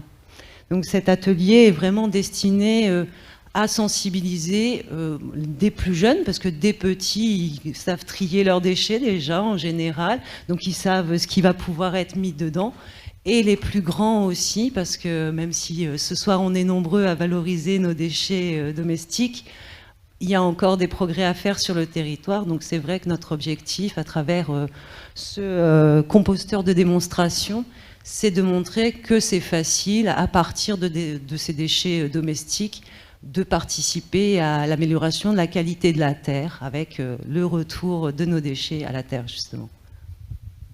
Merci Cécile. Tu veux dire un mot, Audrey? Oui, oh là là, oui, pardon. Alors, une autre Charlotte, on a ce qu'il faut.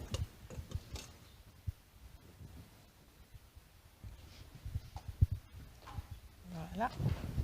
Merci. Bonsoir, donc moi je suis chez Cameco, donc éco-animatrice, donc avec l'aide de Cécile, donc j'anime ces ateliers auprès du jeune public. Donc notre but, donc nous sommes mondoriennes, on habite sur la commune du Mont-d'Or, on a commencé par là. Donc nous avons déjà opéré dans des centres de loisirs auprès du jeune public, et là on se rend compte effectivement que le jeune public est déjà très sensibilisé au tri des déchets, et pour beaucoup font déjà du compost. Et donc c'est sous forme de jeu qu'on opère en fait avec ce jeune public-là pour les sensibiliser et qu'ils puissent reproduire les bons gestes en fait à la maison. Donc notre but aussi, et c'est en train de s'installer petit à petit, donc c'est comme on le disait, aller dans les écoles. Beaucoup d'écoles, notamment sur le Mont d'Or, et on espère que sur les autres communes de la Calédonie ça va se développer. Donc le Mont d'Or a développé donc beaucoup d'ateliers au niveau du jardinage, avec des jardins partagés, notamment au niveau, ce que je disais tout à l'heure à Hubert, au niveau de l'école de Ploum, où beaucoup de classes en fait vont sur place pour aller cultiver, mettre la main dans la terre et retrouver un peu ces gestes que l'on perd petit à petit malheureusement. Et donc on essaye de se greffer avec la commune du Mont d'Or en fait sur ces ateliers-là pour apporter de la connaissance au niveau du compostage. Donc voilà, notre but c'est d'aller aussi dans les écoles directement et se greffer sur le programme pédagogique parce que c'est en lien avec la science et vie de la terre qui est enseignée par les institutrices, et donc on essaye d'implanter ça au niveau des écoles et que ça se développe évidemment. Voilà, donc c'est le début d'un projet, mais on espère que ça va se développer évidemment grandement. Voilà. Merci beaucoup. Est-ce que vous avez des questions à poser à Cécile et Audrey ? Non ? Alors, j'en profite puisqu'on parle du composteur individuel. Vous avez vu dans l'émission, on a également parlé du lombricomposteur.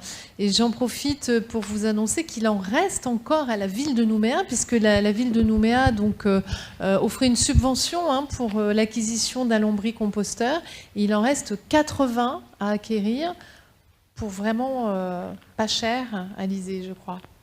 Oui, c'est ça, c'était un programme de la ville de Nouméa. Il reste effectivement 80 lombricomposteurs qui sont à distribuer. Bon, je crois qu'il reste 2000 francs à régler ou quelque chose comme ça. Et à l'occasion de la CERD, justement, la Semaine européenne de réduction des déchets, donc la semaine prochaine, il me semble que c'est mercredi après-midi prochain, il y aura justement des ateliers sur le sujet compostage, lombricompostage, et puis notamment... voilà, je crois qu'on pourra s'inscrire pour récupérer un lombricomposteur d'ici quelques temps. N'hésitez pas aussi, à partir de demain, à aller sur la page Facebook de l'ADEME Nouvelle-Calédonie, Wallis et Futuna. Je publierai le programme officiel de la CERD, donc il y aura plein d'activités qui seront notamment orientées vers la valorisation des biodéchets, donc d'autres ateliers, compostage... alors, on n'a pas Cameco cette année, mais l'année prochaine, je suis sûre, là, j'en ai rencontré, donc on fera quelque chose ensemble. Mais en tout cas, il y a tout un tas d'actions sur le sujet et sur d'autres sujets. Et puis, on peut souligner, puisque vous avez parlé de la commune du Mont d'Or, que cette commune lance un service de broyage à domicile des déchets verts. C'est pour bientôt, Alizée ? Oui, tout à fait. Alors, ils vont lancer ça justement, ils vont lancer la communication pendant la semaine prochaine, pendant la semaine de la Semaine européenne de réduction des déchets. Et puis, je crois que le service va commencer à partir du 1er décembre. Après, ça va être échelonné selon les quartiers. C'est ça. Oui, c'est ça. Les affichages sont déjà en place sur la commune du Mont d'Or. Et voilà, il est noté, et même sur le site internet de la ville, que c'est à partir du 1er décembre. J'en profite pour ajouter, on parlait justement de vos interventions dans les établissements scolaires de la ville du Mont d'Or. Avec la province sud, on a accompagné un projet de la ville qui... je regarde ma collègue de la province sud là-bas. Qui vise à mettre en place des composteurs dans l'ensemble des établissements scolaires, enfin des écoles primaires. Et donc voilà, il y a des choses qui se font, ça se dynamise, même dans d'autres communes, donc c'est positif. Merci beaucoup. Oui, on a une question ici. Alors, on arrive, on va... Voilà.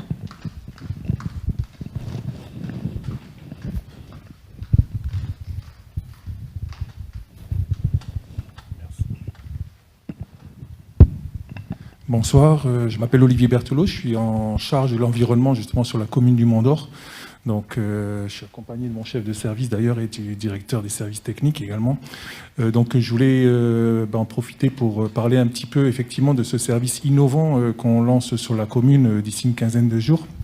Effectivement, puisque nous allons mettre en place un service de broyage en porte-à-porte, c'est-à-dire devant les domiciles de nos administrés, sur 5 quartiers, donc la ville en compte 12.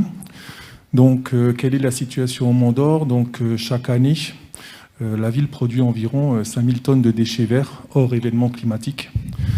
Et pour nous, cette situation est apparue comme un vrai gâchis environnemental. Et on porte l'ambition depuis un certain nombre d'années de réduire à la source la production de déchets. Donc nous avons lancé des études et nous avons aussi expérimenté du broyage lors des 2 dernières années pendant les semaines européennes de réduction des déchets. Ces expériences sur le terrain ont rencontré un franc succès et le résultat des études a montré que économiquement nous pouvions lancer un broyage sans facturer plus que ce que l'administré paye au jour d'aujourd'hui. Donc nous, c'était aussi une contrainte qu'on posait, bien entendu. Donc les 5 quartiers qui sont retenus, c'est des quartiers qui, pour ceux qui connaissent le Mont d'Or, qui vont partir de Boulari jusqu'au Mont d'Or Sud, donc qui vont englober une partie qui est relativement verte, entre guillemets, sur la commune, et on espère enlever de l'enfouissement, puisque ces 5000 tonnes, bien évidemment, partent majoritairement à l'enfouissement. On espère enlever environ 2500 à 3000 tonnes de déchets verts de l'enfouissement. Donc ce service est mis en place sous 15 jours, je l'ai dit tout à l'heure. Les autres quartiers, seront toujours collectés. Alors pourquoi il y a une différenciation? C'est qu'on a lancé un appel d'offres. Alors ce service était inconnu entre guillemets à cette échelle. Le Mont d'Or, c'est à peu près 27 à 28 000 habitants. Donc à cette échelle-là, les entreprises n'avaient pas forcément de grosses expériences. On a eu des prix très variables, parfois démesurés d'ailleurs. Ce qui a fait que financièrement, on n'a retenu que 5 quartiers sur les 12. Donc on espère sur cette phase, qu'on dit une phase test de 2 ans, on a fait une période relativement courte pour voir un petit peu comment les administrés vont pouvoir récupérer ce broyat qui sera donc mis à leur disposition. Charge à eux de le récupérer ou pas. S'ils ne le récupèrent pas, la commune ou les autres administrés des autres rues s'en chargeront. On va voir, on va le vivre de façon réelle sur le terrain. Mais voilà comment le projet se présente au Mont d'Or, quoi.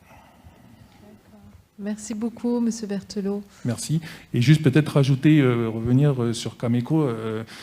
Effectivement, donc dans toutes nos écoles désormais, nous avons des jardins biologiques. Donc nous avons embauché un éco-jardinier qui sillonne toutes nos écoles en parallèle des programmes sur la réduction du gaspillage alimentaire, où là on est subventionné régulièrement par la province et l'ADEME, encore il n'y a pas plus tard qu'une quinzaine de jours pour des composteurs.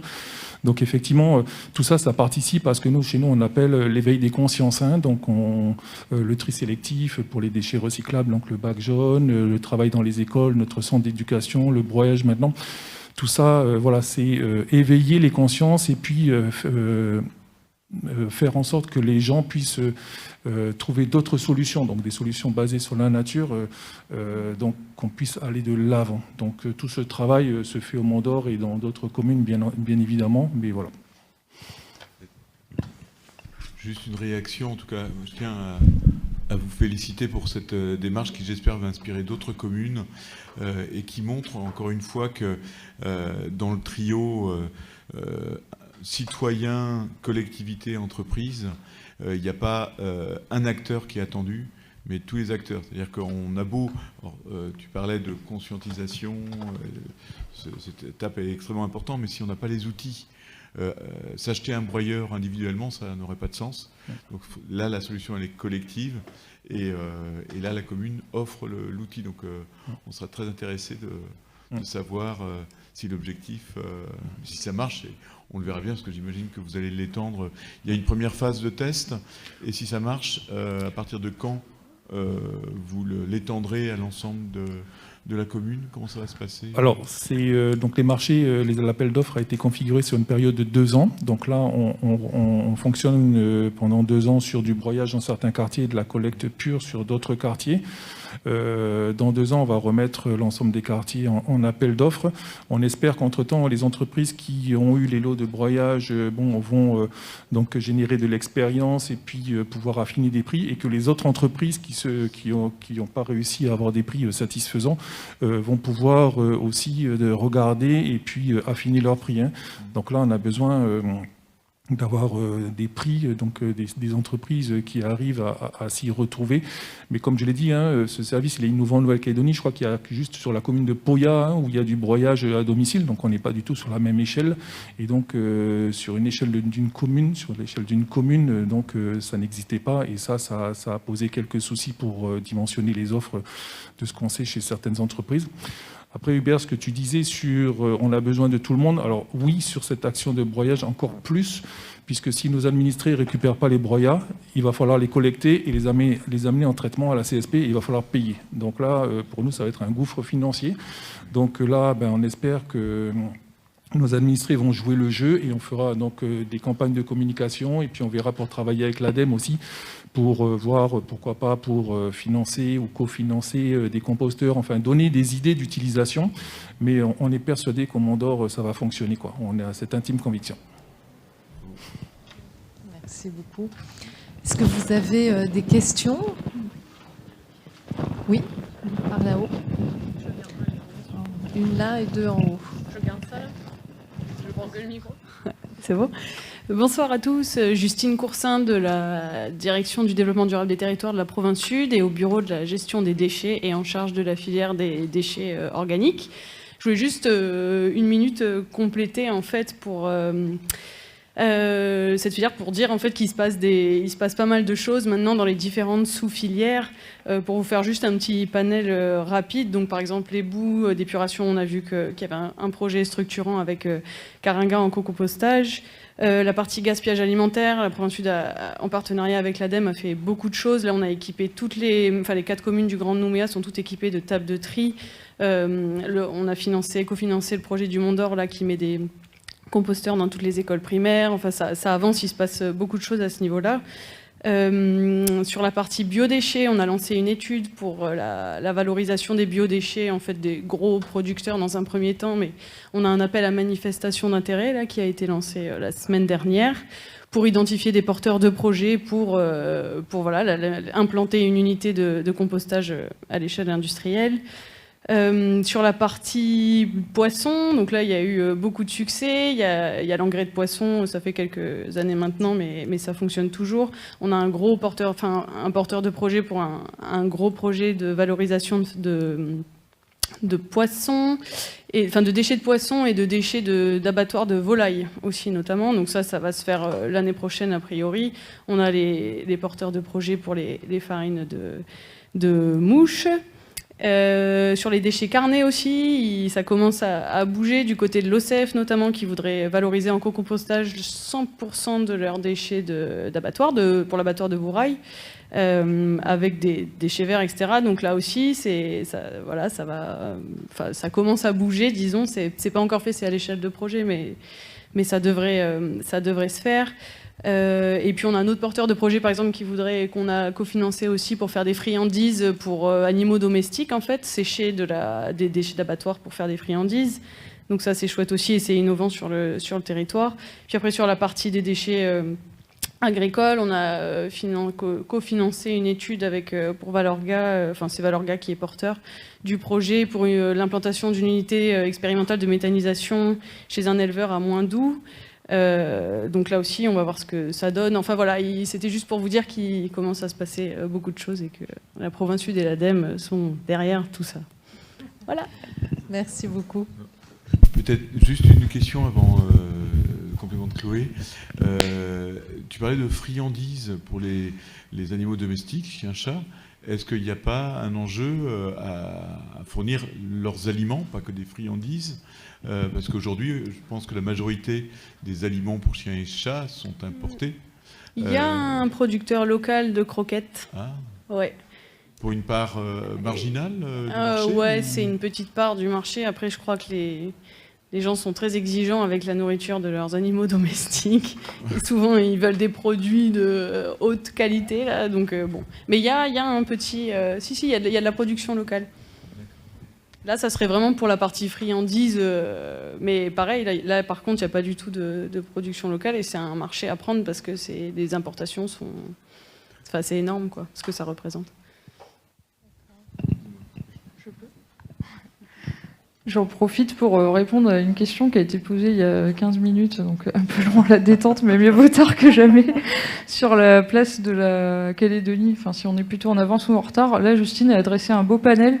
Moi, j'ai l'impression qu'on est plutôt en avance, du moins dans la zone Pacifique, parce que au niveau de la Chambre d'agriculture, on travaille sur le projet Protège et on a été déjà sollicité par Wallis et Futuna et la Polynésie française pour des mises en relation avec le cluster Valorga. Et je sais qu'ils s'en inspirent pour, je sais plus si c'est en Polynésie ou à Wallis, peut-être en Polynésie, mais ils aimeraient créer aussi un cluster de professionnels pour la valorisation des matières organiques. Et après, on voit que, enfin, sur le territoire, la plupart des initiatives que tu as citées, elles sont, enfin, c'est des adhérents de Valorga. Et ceux qui n'y sont pas encore, on vous invite à rejoindre Valorga. D'ailleurs, voilà, j'en profite. Merci. Merci Chloé. On a 2 autres questions en haut. Oui. Alors, ce n'est pas une question, c'est juste pour faire un balayage. Alors, moi, je suis originaire de la province Nord, donc je sais un peu comment ça se passe en province Nord, la gestion de déchets. Donc, on a plusieurs syndicats qui gèrent les déchets en province Nord. Hein. Donc, on a le CIVUTIPEP qui est sur la zone côte est, tout au point d'Imier, Yengen. On a le SIVM Nord qui est sur Poum, Calagomène, Koumak, ils ont une convention aussi avec Puebo et tout, pour la gestion des déchets. Et d'ici 2023-2024, normalement, il y a le projet de l'ISD sur la plaine des Gaillacs qui devrait voir le jour aussi à Pointe-Broute. Alors, la gestion des déchets, des déchets verts et tout, c'est une grosse problématique. Enfin, il y a quelques initiatives, bien entendu, qui sont lancées, notamment, je pense, au lycée agricole de Pointe-Broute qui fait du broyage de déchets verts. On a aussi Pacifique Environnement, gestionnaire de site sur le CIVOM BKP pour la zone Vauconnet-Pointe-Broute, qui gère aussi qui fait du compost également sur les centres d'enfouissement. Et on a aussi les déchets verts aussi qui rentrent sur le SIVM Nord à Calagomène. Mais bon, au jour d'aujourd'hui, j'ai fait un peu le tour de tout ça. La principale remarque qui m'a été remontée, c'est que ce produit-là, il y avait du mal à le revendre sur le terrain, en fait. Au même titre que le SIVM Sud, avec monsieur Brigitte Régent qui m'en a parlé également, le directeur du SIVM Sud, qui me disait que justement c'était compliqué de revendre le produit parce que tout simplement c'est un produit qui n'attire pas malheureusement parce qu'il ne répond pas encore aux normes.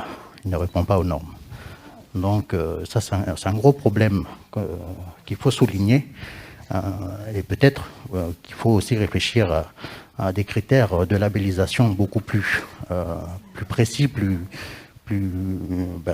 clairs pour que ce produit puisse se vendre au mieux sur le marché calédonien. Alors, merci beaucoup pour ces précisions. Justement, on va en parler des normes. On parle des normes du compost, notamment pour l'utilisation en agriculture pour les humains. D'accord. Alors justement, on va vous lancer une petite vidéo et puis ensuite je laisserai la parole à Audrey pour compléter. Alors, on s'intéresse aussi via ces études donc justement au transfert des ETM vers les plantes parce que le sol calédonien est déjà très riche en nickel et en chrome et le fait de l'enrichir avec un compost qui en contient également, quelque part ça double un peu la dose. C'est ça ? Alors, d'où la nécessité en fait de caractériser aussi les métaux dans les différents sols de Nouvelle-Calédonie parce que tous les sols du territoire ne vont pas nécessairement contenir des éléments métalliques.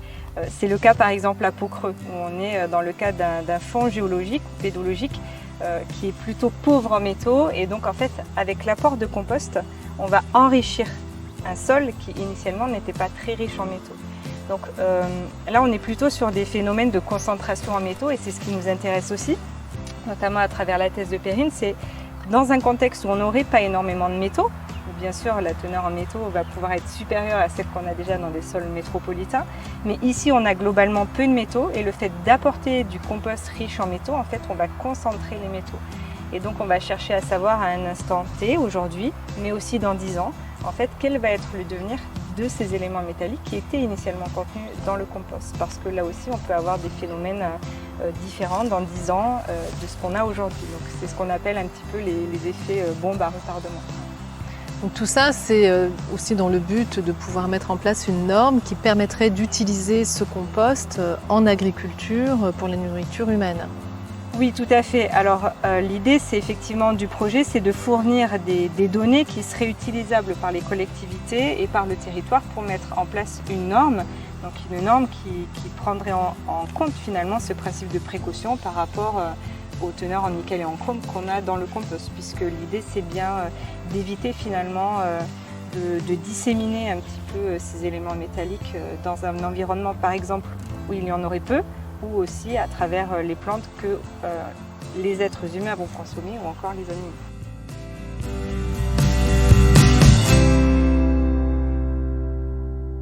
C'est un petit plus donc, qui est tiré de l'émission, qui a été qui n'est pas passé à la télé, mais c'est pas grave, Audrey va pouvoir nous en parler, justement, qui concerne le travail de recherche qui est fait sur les éléments traces métalliques et qui vont permettre de donner des résultats aux collectivités qui elles-mêmes seront chargées d'établir une norme. Alors, donc, est-ce que tu peux nous parler un petit peu de ces travaux ? Oui, tout à fait. Alors, monsieur, vous parliez de l'aspect norme. Je ne sais pas si vous parlez spécifiquement des problématiques autour des métaux. Oui. Donc, effectivement, c'est une problématique globale autour des composts en Nouvelle-Calédonie, donc avec des dépassements importants, très, très importants, des concentrations en nickel et en chrome par rapport à la réglementation métropolitaine. Donc, en effet, ces teneurs, comme le dit Flavien dans l'émission, ces teneurs en nickel et en chrome sont liées à ce qu'on appelle le fond pédogéochimique naturel. On a un territoire dont les sols et les sous-sols sont riches en métaux. Donc on va retrouver ces métaux en partie dans les déchets verts qui vont composer donc, le compost. Par contre, effectivement, il y a une problématique réglementaire puisque le côté naturel de ces métaux n'enlève pas nécessairement la problématique qu'ils peuvent induire d'un point de vue aussi bien environnemental que humain. Donc on mène un projet, donc même 2 projets en parallèle sur le devenir en fait de ces métaux, notamment de ce nickel et de ce chrome, dans les agrosystèmes. Alors bien sûr, on étudie le devenir dans les plantes, dans les cultures alimentaires, à vocation alimentaire, mais on étudie aussi le devenir de ces métaux en fait, le long du profil de sol, avec des problématiques liées à la lixiviation des métaux dans le sol, et donc à terme, des contaminations potentielles en fait, de la ressource hydrique. Et on étudie également les risques en fait, d'accumulation dans les sols, qui sont des problématiques globales, à trop en fait utiliser de matières organiques riches, très riches en nickel et en chrome, on pourrait imaginer des problèmes en fait dans 10 ans, 20 ans suite à des apports répétés. Donc on est sur des problématiques en fait qui sont multiples par rapport à ces métaux qui sont contenus dans les matières organiques. Dans le projet qu'on mène, on cherche en fait à caractériser les métaux qui sont contenus dans ces matières organiques, donc à comprendre en fait sous quelle forme ils sont, et quelles sont leurs potentialités de mobilité au sein des agrosystèmes. Mais on cherche aussi à caractériser les sols sur lesquels ils vont être répandus, puisque finalement, en Nouvelle-Calédonie, on a beaucoup de connaissances sur les sols qu'on appelle les sols rouges, les sols de maquis miniers, et on en a beaucoup moins sur les sols agricoles qu'ils ne seraient pas des sols rouges, en fait. Donc, effectivement, il y a un contexte naturel lié à à ce qu'est la Nouvelle-Calédonie et à la formation de la Nouvelle-Calédonie.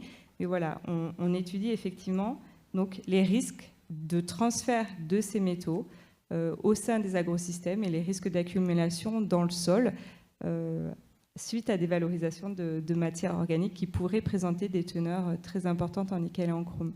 Effectivement, les données que l'on génère aujourd'hui, ce sont des projets multipartenaires.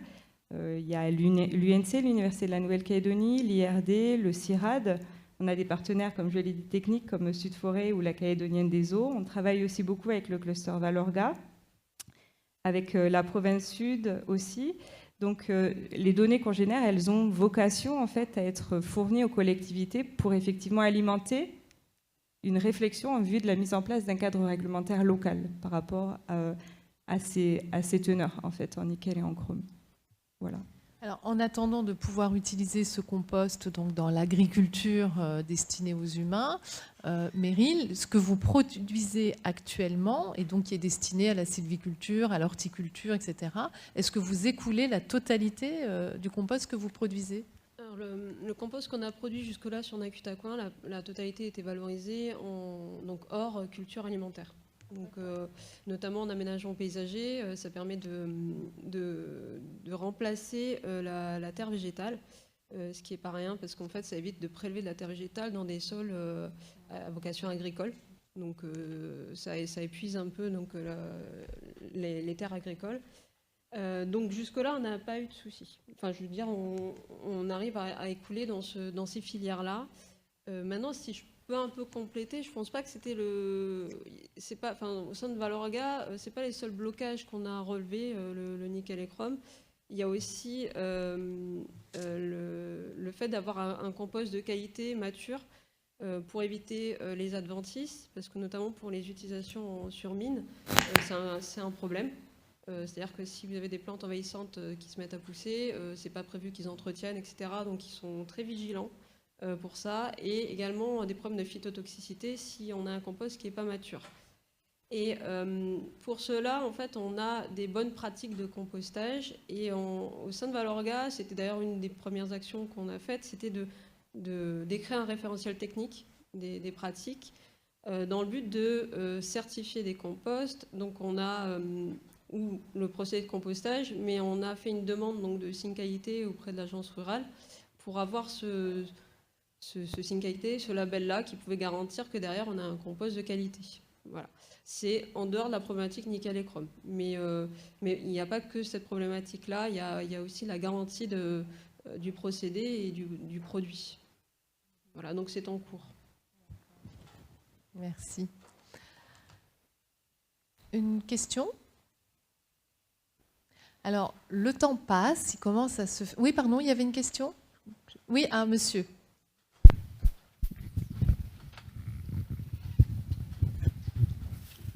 Oui, excuse-moi si je sors un peu du débat. C'est simplement une question. C'est vrai qu'on parle des déchets organiques et tout ça. Par rapport au feu de brousse, est-ce que ça n'appauvrisse pas le sol? Voilà ma question. Voilà, merci.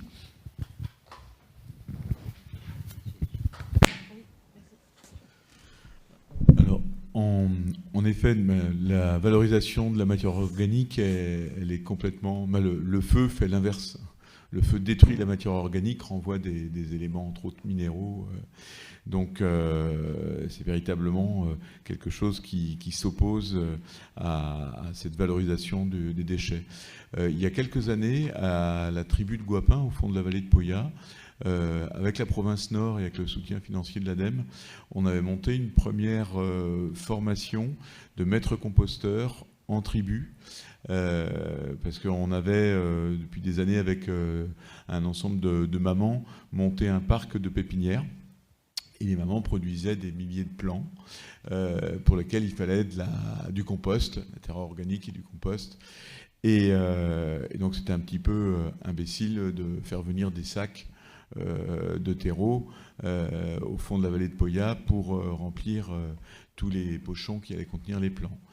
Et il y a eu toute une discussion avec les gens, et vous le savez très bien, très souvent, les mamans, elles passent le balai, même dans la cour devant la maison, et puis après, on craque l'allumette pour brûler le tas de feuilles de branches. Voilà. Et alors que la réponse à leurs besoins de compost, elle l'avait tous les jours sous la main. Donc il y a eu tout un travail de faire. Alors vous pouvez même aller sur Internet, vous tapez de la terre et des hommes, vous cherchez des petites vidéos. Il y a une petite vidéo, français sous-titré anglais aussi, pour que ce soit partageable au niveau pacifique, où les gens de Guapin témoignent de leur engagement dans ce projet-là, de valorisation de la matière organique. Et donc production de compost, production de paillage, production de purin, tout ça pour améliorer leur production végétale, que ce soit horticole, entre guillemets, ou directement dans le champ, pour leur On voit la production d'igname, par exemple, c'est chez une des pépiniéristes à la fin du cycle. Donc là, pour revenir sur le sujet de la valorisation de la matière organique, il y a un vrai sujet en Calédonie, et dans les tribus, c'est un vrai débat, et c'est important qu'il y ait des relais, que les gens, justement, du coin, des terres, s'approprient le sujet et discutent avec leurs proches sur comment arrêter de brûler pour arrêter de perdre cette matière organique dont on peut faire des trésors. Voilà. Donc ça, merci pour votre question. Merci de la Hubert. Terre et des hommes. De la Terre et des hommes, merci Hubert. Alors le temps passe, je vous propose pour terminer ce ciné-débat eh bien, de parler d'un sujet très important actuellement, hein, c'est la crise carbone. Quel lien avec la matière organique? Eh bien, on va vous lancer une petite vidéo qui normalement marche, dans laquelle Audrey nous explique, nous parle de l'initiative 4 pour 1000.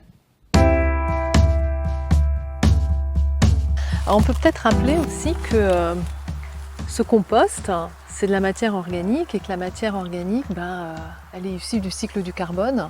Et donc, en enrichissant nos sols avec ce compost, on leur permet effectivement de se régénérer, mais également de servir de piège à carbone. Donc, finalement, la crise carbone, elle pourrait être résolue simplement déjà en enrichissant les sols en compost. La spécificité de la vie sur Terre, c'est d'être issu de la chimie du carbone. Donc on est tous du carbone, les plantes sont du carbone et le compost, c'est du carbone. J'aime beaucoup cette phrase de Lavoisier qui dit « Rien ne se perd, rien ne se crée, tout se transforme ». Et on est exactement là-dedans avec cette initiative 4 pour 1000 qui est issue, qui a été signée et mise en place au niveau de l'accord de Paris. Et la volonté de l'initiative 4 pour 1000, même si ce chiffre de 4 pour 1000 est très théorique. Qu'est-ce qu'il veut dire? Ce chiffre 4 pour 1000, il veut dire qu'en fait, on peut augmenter, qu'en augmentant de 4 pour 1000 par an ou 0,4% par an le stock de carbone organique dans les sols, on compense entièrement les émissions de gaz à effet de serre d'origine anthropique. Voilà. Donc on crée un état, un bilan finalement qui est nul. Alors, ça ne veut pas dire que ce n'est pas une excuse pour continuer à émettre des gaz à effet de serre. En tout cas, c'est une volonté importante, avec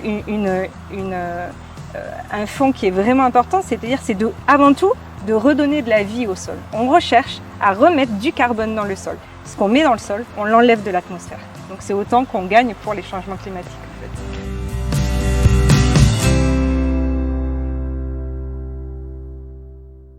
Voilà, merci Audrey pour ces explications.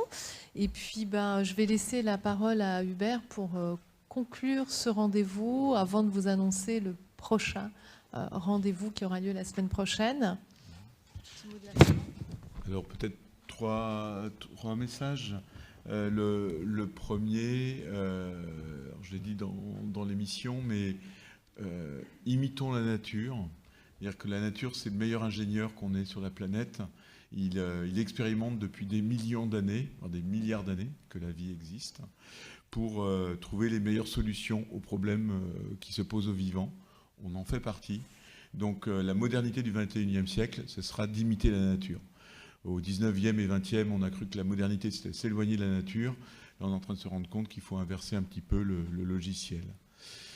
Le deuxième message, peut-être que je vous passerai, c'est peut-être un message d'espoir. En tout cas, moi, j'étais extrêmement surpris dans le bon sens ce soir de voir dans la diversité de vos prises de parole tous les témoignages sur la multiplicité des projets qui voient le jour sur cette question de valorisation des déchets organiques. Donc on est dans une période un petit peu morose, ça fait aussi du bien de semer dans le terreau des graines d'espoir. Et là sur le sujet, j'ai vraiment le sentiment qu'il y a beaucoup de choses et que là il y a besoin vraiment de ce trio, d'une collaboration entre le monde politique, le monde de l'entreprise et le monde du citoyen. Et qu'on peut vraiment se retrouver sur ce sujet-là. Quand d'autres sujets nous divisent, celui-là, celui de l'environnement et celui de la valorisation des déchets organiques, entre autres, devraient nous rassembler. Et enfin, quand on parle de déchets, alors je n'aime pas le mot, mais on est un peu coincé dans la sémantique par ce mot. il faut imaginer que la première des choses à faire, c'est de réduire nos déchets, même les déchets organiques. Alors, il y a des déchets organiques qu'il est bon de réduire, comme les déchets alimentaires, le gaspillage alimentaire. D'autres, il n'y a pas de raison. C'est-à-dire que plus on aura des villes vertes et plus, par exemple, au Mont d'Or, on aura de déchets verts à collecter. En plus, avec un changement climatique, avec des cyclones plus forts, malheureusement, vous aurez peut-être un peu plus à collecter dans les décennies qui viennent. Donc là, c'est un déchet au contraire qu'on peut souhaiter. Donc il y a des déchets à réduire et des déchets ou des matières valorisables, au contraire, on peut créer des gisements, les augmenter, comme la matière organique dans la ville. Alors cette année, on a réalisé au niveau mondial, WWF, une étude sur le gaspillage alimentaire, mais en partant du début de la chaîne, à savoir au début de la production, donc dans l'exploitation agricole, tout au long de la chaîne de valeur jusqu'à la consommation. Et pour ne pas vous dire de bêtises, 2,5 milliards de tonnes de nourriture sont perdues sur toute cette chaîne. 2,5 milliards de tonnes d'aliments qui pourraient nourrir l'humanité sont perdus tout au cours de cette chaîne, alors soit par des pratiques culturelles, soit en détournant l'aliment vers des ressources énergétiques, le biodiesel sur des surfaces qui devraient plutôt produire de l'aliment, et puis après les questions de stockage et de gaspillage alimentaire en bout de chaîne. Tout ça fait que en fait, 40% de la nourriture produite sur notre planète n'est pas mangée. Donc quand on parle de déchets, c'est aussi pas seulement une opportunité de produire une nouvelle ressource, il y a aussi une question éthique. Comme je vous le disais, la partie du déchet qu'il faut éviter, c'est aussi une question éthique, ce gaspillage alimentaire. Valoriser du déchet alimentaire, valoriser du gaspillage alimentaire dans une cantine. Moi, je dis bravo à Corinne Chauveau pour son projet au lycée Point-Bout, mais j'espère que dans quelques années, eh bien, il n'y aura plus ces 75 kilos par jour. Voilà.